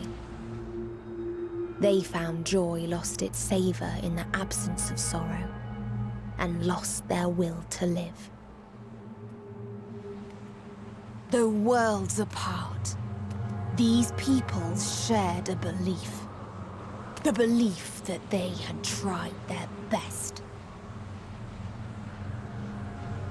That they had tried to fulfill their potential with every step and success. In the course of which, they learned the truth. That they would never be free of fear and sorrow, anger and despair, of loneliness, so long as they yet lived. Even now their souls cry out for oblivion. And to this song of anguish, I lend my voice. We lend our voice.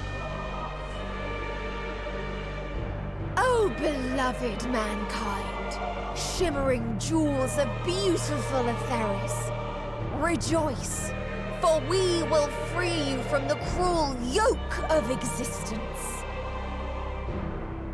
There is no need to struggle in vain, for in nihility awaits salvation. You will know peace and serenity, and it will be beautiful.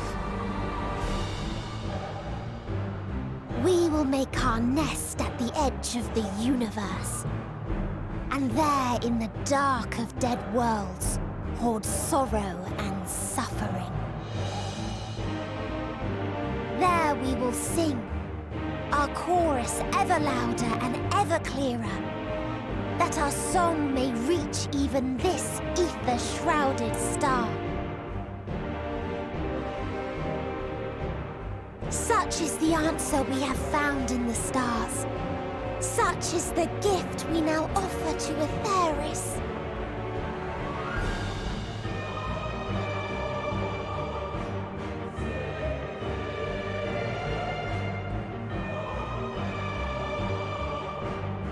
Who are you to decide our fate? To decree we live or die?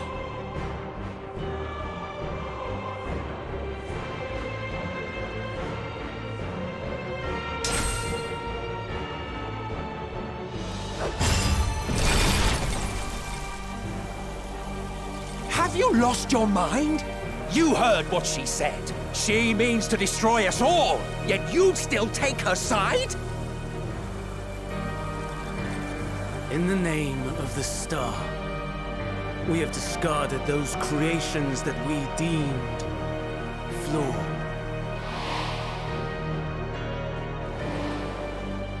If we ourselves are flawed, does it not stand to reason that we too should be discarded?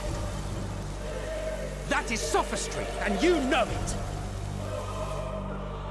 Perhaps it is. Perhaps I am wrong. Who is to say that you are right?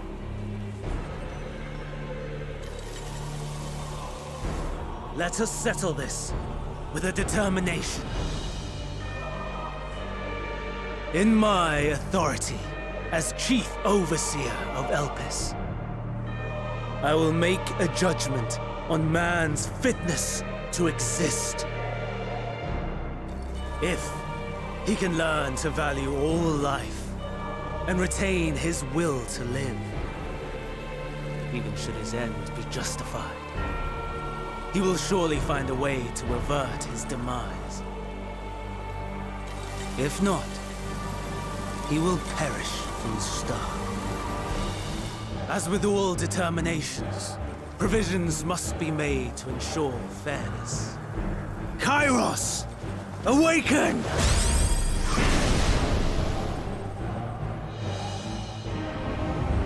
Memory reconfiguration system Kairos activated. Awaiting instruction. Command. Universal memory alteration. Target area. Catesis Hyperborea. Starting point. Arrival of MSQ of the convocation at Propylion. Endpoint. The present. Erase the memories of all events, and replace with a vague recollection of the following. I was here, preparing to demonstrate the functionality of Kairos to MSQ and Hythlodaeus. Meteon's shared consciousness became unstable. She and her sisters could not sustain their existence, and all dissipated at the burst. The resultant shockwave accidentally triggered Kairos, which erased several days of memories from all present. Execute. Command acknowledged. Initializing. 3 processes remaining to execution. Bravo. I dare say one would be hard-pressed to make it fairer. Everything that you told us, everything that has happened, the fact we've even met, it will all be gone.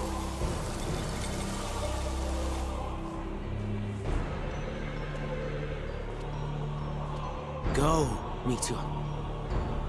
To the edge of the universe, where none can reach you. Hermes, won't you come with me? If you were to shed your flesh, I should be able to carry you.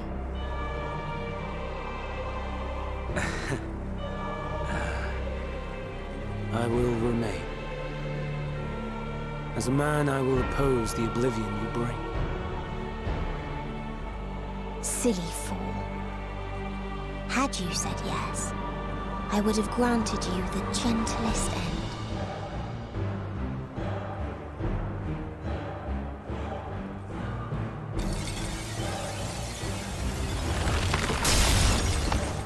This ends here!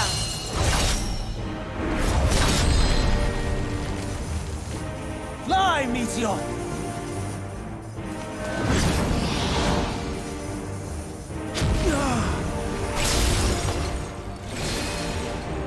That is far enough, Hermes! Argos, to me!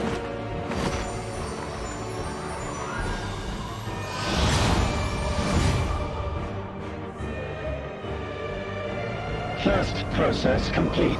2 remaining to execution of memory reconfiguration. As if we needed more pressure. No matter what, you cannot forget what happened today. For it is the key to saving your future. Your world. This fight is our fight. What comes after, our problem to contend with, not yours. No. Your own struggle awaits, and no one else can take your place. You must flee this place with your memories intact, and I will see that you do. Now then, where is it? There you are, my little confluence.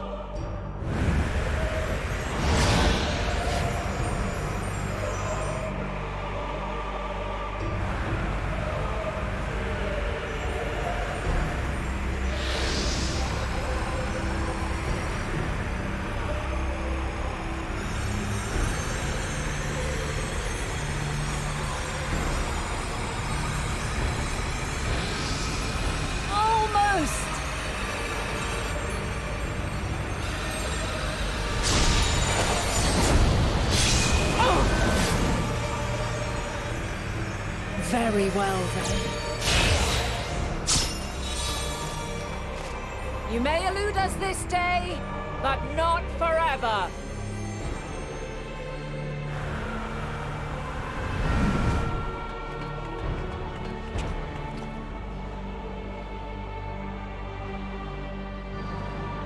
Meteon's gotten away.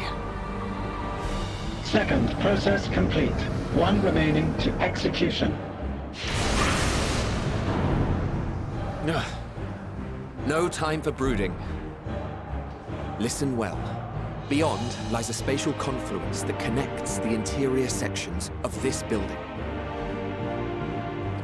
I will destroy the confluence and force open a way outside. When I do, you must jump through.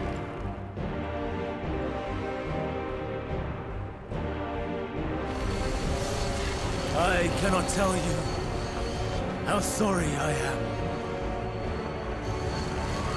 But neither can I let you escape!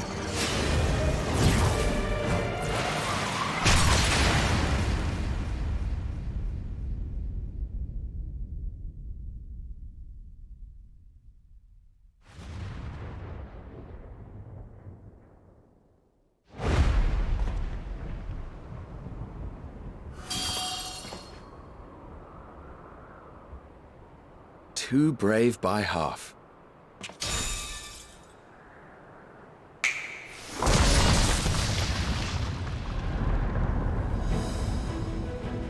Exemplary work, as always, MSQ. What? But how? I thought the confluence was... over... Over there? Yes. We were rather hoping you would. It was never anywhere but where it is now. The instant those two began making their way towards nothing, 'twas clear the plan was a diversion. I'm quite incapable of destroying a confluence, I must confess.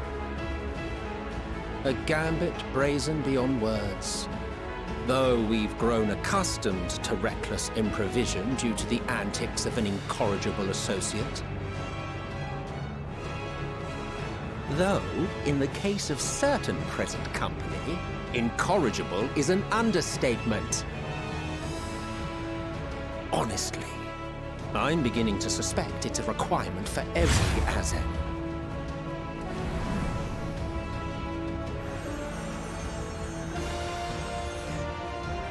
There's no time! Quickly! Even now, I do not believe your tale. I would not suffer us to walk such a wretched path. Still, if it must be said, do not squander it, the legacy I leave you.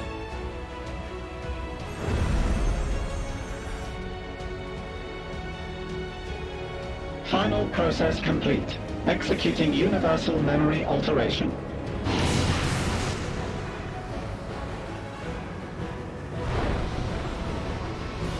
Go, Argos!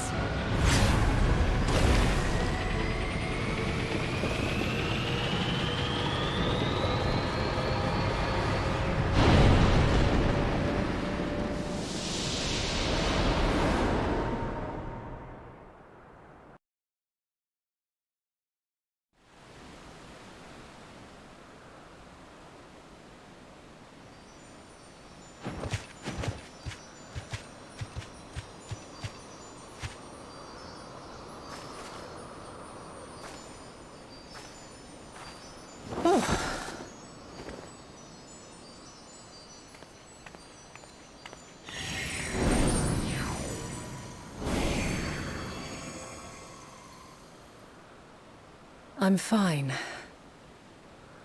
Just a little tired.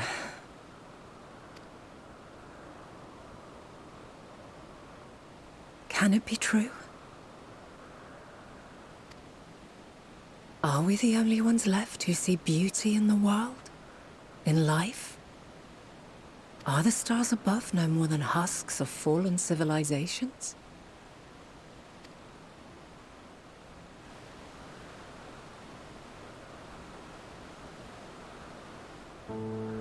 And yet, I feel her. Though she is unimaginably distant, I feel Meteion's presence, and the place where to we must go. Ere she made good her escape, I placed an enchantment upon her, one which allows us to follow her trail. She has already left the outermost bounds of Aetheris, and continues on her way. Given the vastness of the universe, it will still be no easy feat to track her down. But thanks to MSQ and Hythlodaeus, all is not lost. We remember. So long as we remember, our fates remain ours to shape.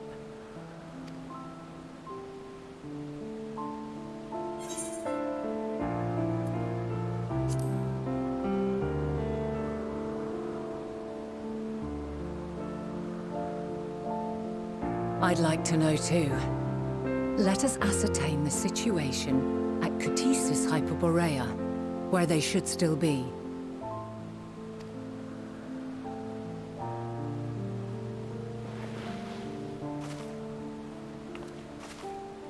Given the likely state of their memories, however, it would be imprudent for us to approach them directly. In which case...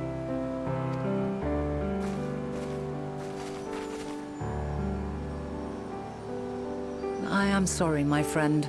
I've asked much of you this day. But may I trouble you one last time?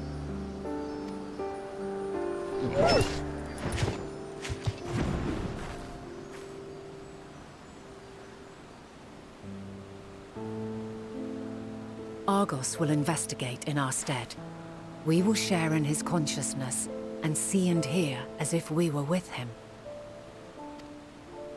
Now, close your eyes and open your mind.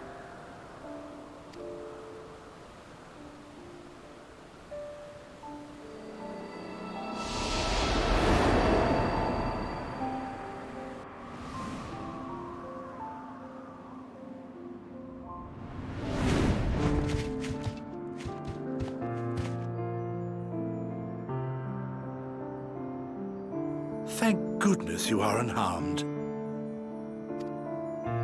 Unharmed? There is a gaping hole in my memories. I can scarcely remember arriving here in Elpis. Forgive me. I was preparing to demonstrate the functionality of Kairos to our guests. But Meteion, her shared consciousness became unstable. And she...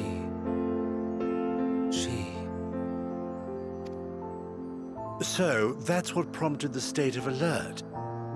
And when you went to investigate, you were caught in Kairos' accidental operation. So it would seem. It's all a blur to me. Such an unfortunate accident.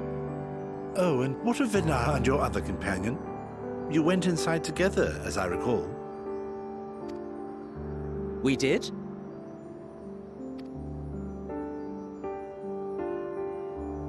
If Vinar was with us, I have no recollection of it. But that there is her familiar, is it not? The fellow seems happy enough, so I think it's safe to assume his mistress is well.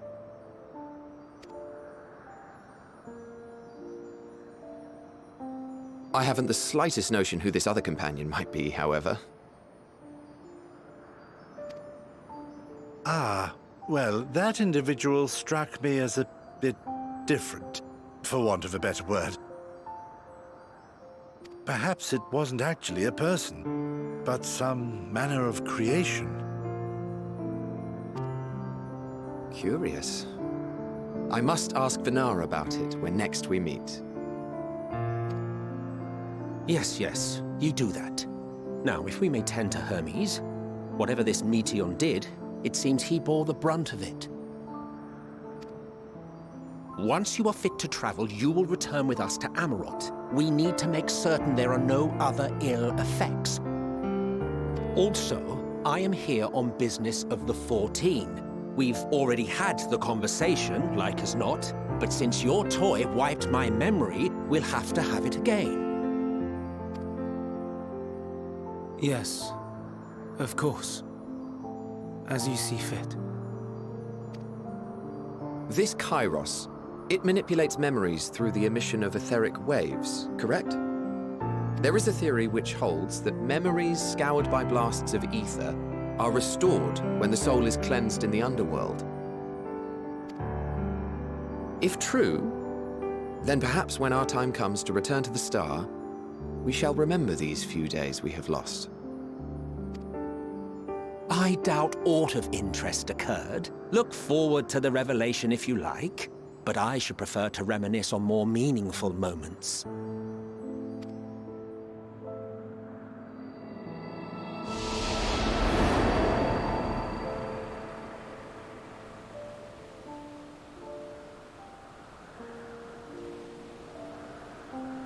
Let us rest.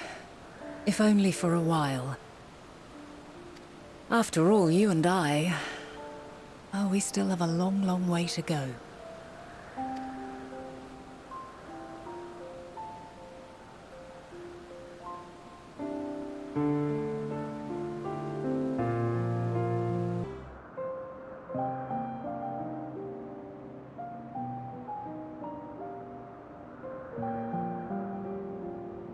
So, it is within. The portal that brought you hither, and will take you home.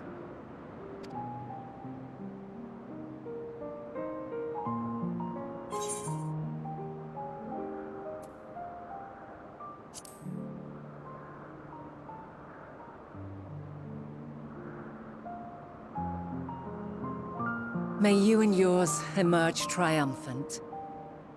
Make use of the knowledge you have gained, that your days in Elpis and our friend's sacrifice be not in vain. With Meteon free to pursue her designs, 'tis only a matter of time until the final days are upon us.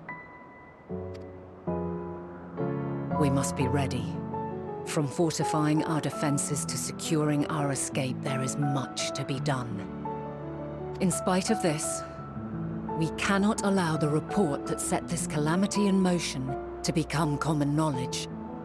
Were the masses to learn the fates of the other stars, I fear the situation would spiral out of our control. I must carefully consider who can be trusted, and bring them into the fold. Ordinarily, I wouldn't hesitate to call upon the 14. However, it was the desire for a fair determination that drove Hermes to attempt to erase our memories. Were he made aware of his actions, there is no telling whether he would remain a friend or become a foe. Alternately, we might try to alienate him from the Convocation. Yet in doing so, we would deprive ourselves of a brilliant mind who would be invaluable in the crises to come. Quite the dilemma. Which is why I must work independently of the Convocation. Regardless of how we proceed, if we are to permanently avert the final days, we must be equal to Hermes' challenge. We must prove that mankind is worthy to exist. And this hinges, I think, on how we confront the all-consuming despair that accompanies a senseless and seemingly inevitable end. Bewildered and divided, we would perish like the peoples of those celestial ruins. We could not hope to survive the final days, much less take the battle to Meteion at her nest. We must find a way to defeat despair, to unite and prepare as many as possible for the struggle ahead.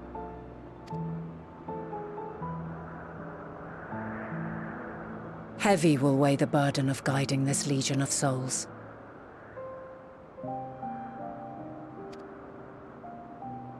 Yet I have faith in mankind's potential. As long as he believes in himself, there is naught he cannot achieve. So I will not give up on him. On us.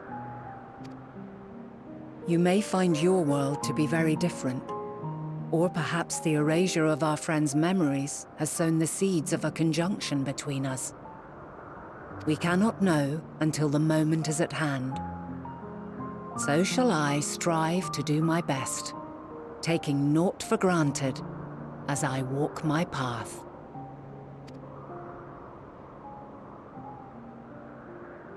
And I pray you walk with me to the end.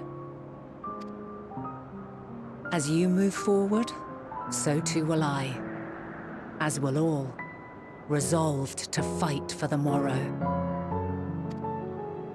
And when mankind has found the strength to stand against despair,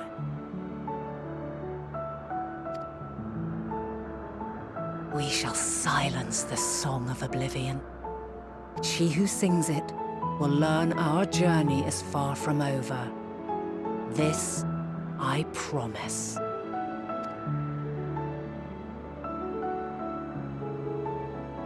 Fare you well, my light of the future, till we meet again.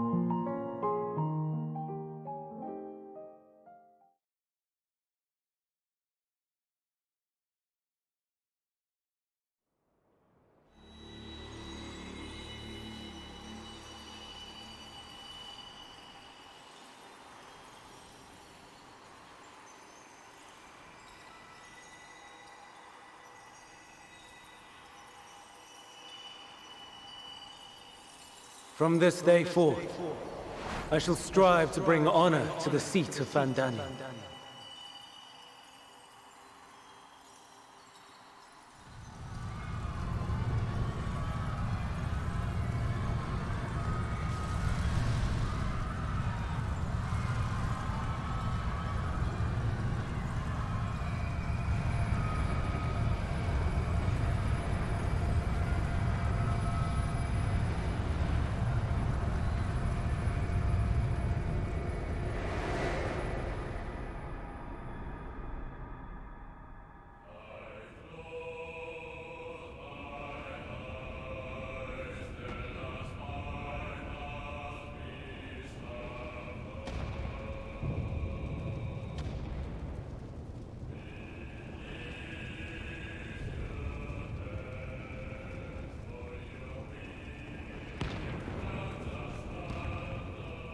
Even now, I remember standing there, locked in a moment where the sky is aflame.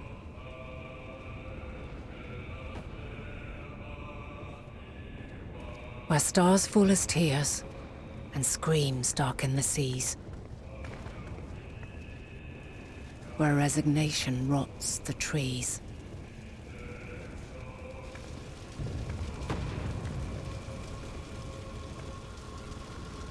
Where terror twists magics into abominations. Such is the lament of they who have gone before. The song of they who tried and failed to create a better world.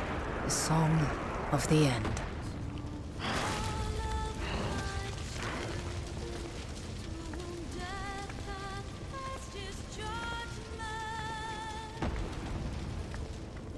That which hides at the edge of the universe is no longer hope's creation.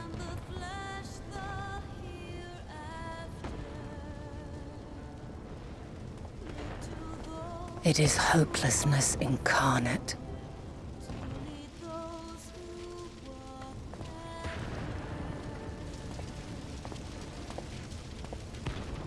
That day, mankind saw half of its number sacrificed to bring forth Zodiac.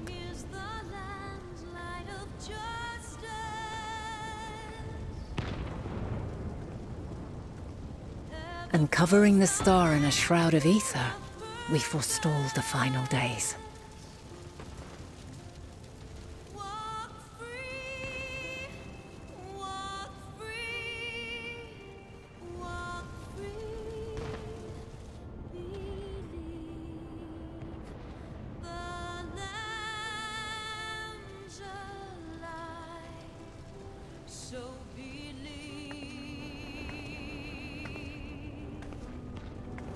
Yet the cries echoed still.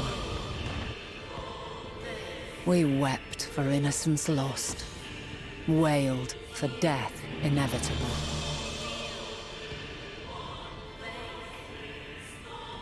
A reality too terrible to bear. And for too many who sought comfort in gilded memories of joyful days and tranquil nights.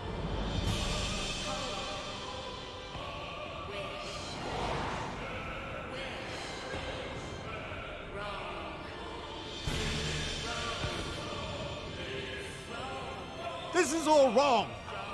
Why must we suffer so? It needn't be like this. No. There must be a way to restore things to the way they were. To reclaim the perfect paradise we once had. No, my friends. Suffering exists, and we cannot pretend otherwise. No civilization, however great, could eliminate it.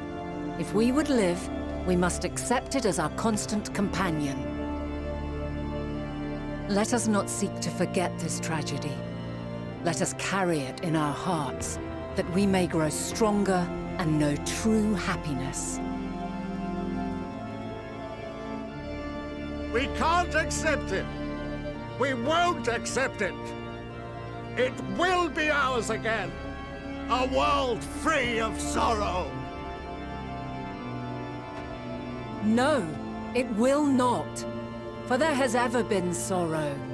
Mankind was but spared its biting sting for a time. So please, open your eyes. To try and reclaim those lives we lost by sacrificing yet more isn't wisdom.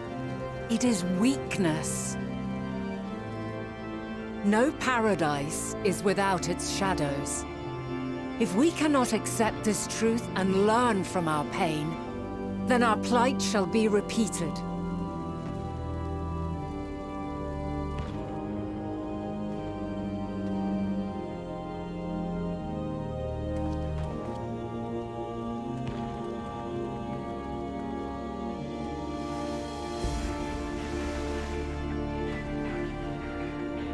O mighty Zodiac!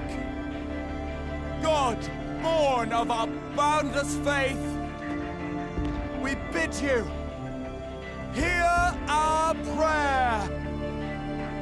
Accept this offering of lives, and deliver unto us the lives we once had.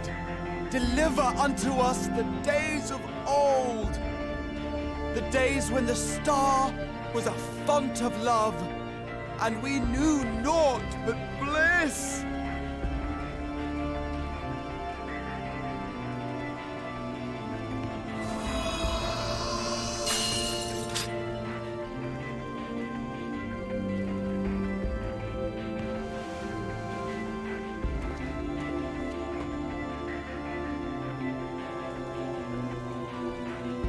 You would destroy it? Our beautiful world?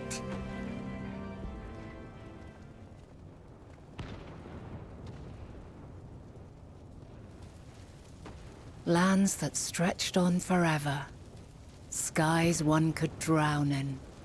The heartbeat of nature, silent yet strong. And amidst it all, a people. Beacons of light and life. Laughter that warmed my heart like naught else before. They are my meaning and my purpose. My love. In spite of, or perhaps because of this, I choose to believe in mankind's potential. In his ability to find a way forward. So let there be no way back. From that temptation, I sunder us. No more shall man have wings to bear him to paradise. Henceforth, he shall walk.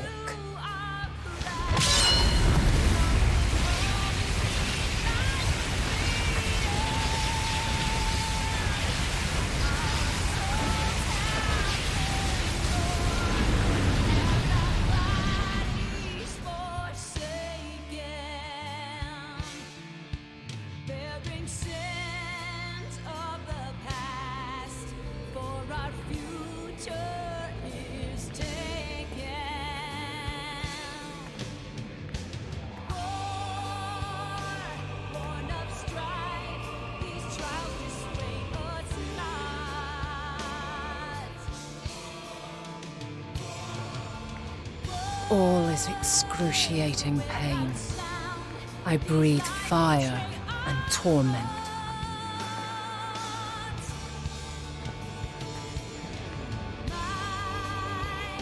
I birth a world of suffering to mire and plague.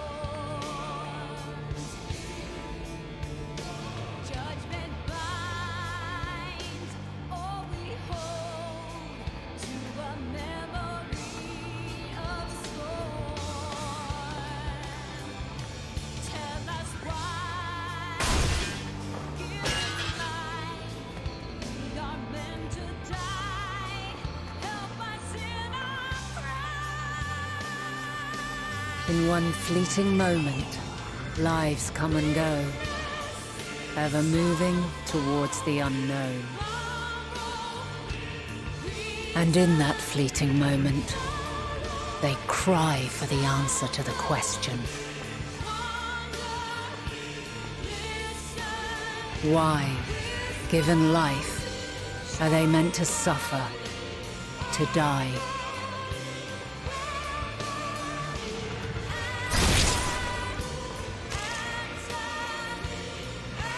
As fragmented, imperfect beings, yours is a never-ending quest.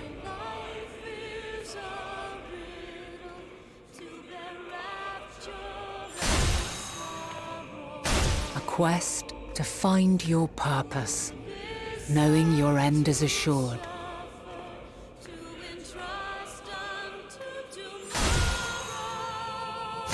To find the strength to continue when all strength has left you.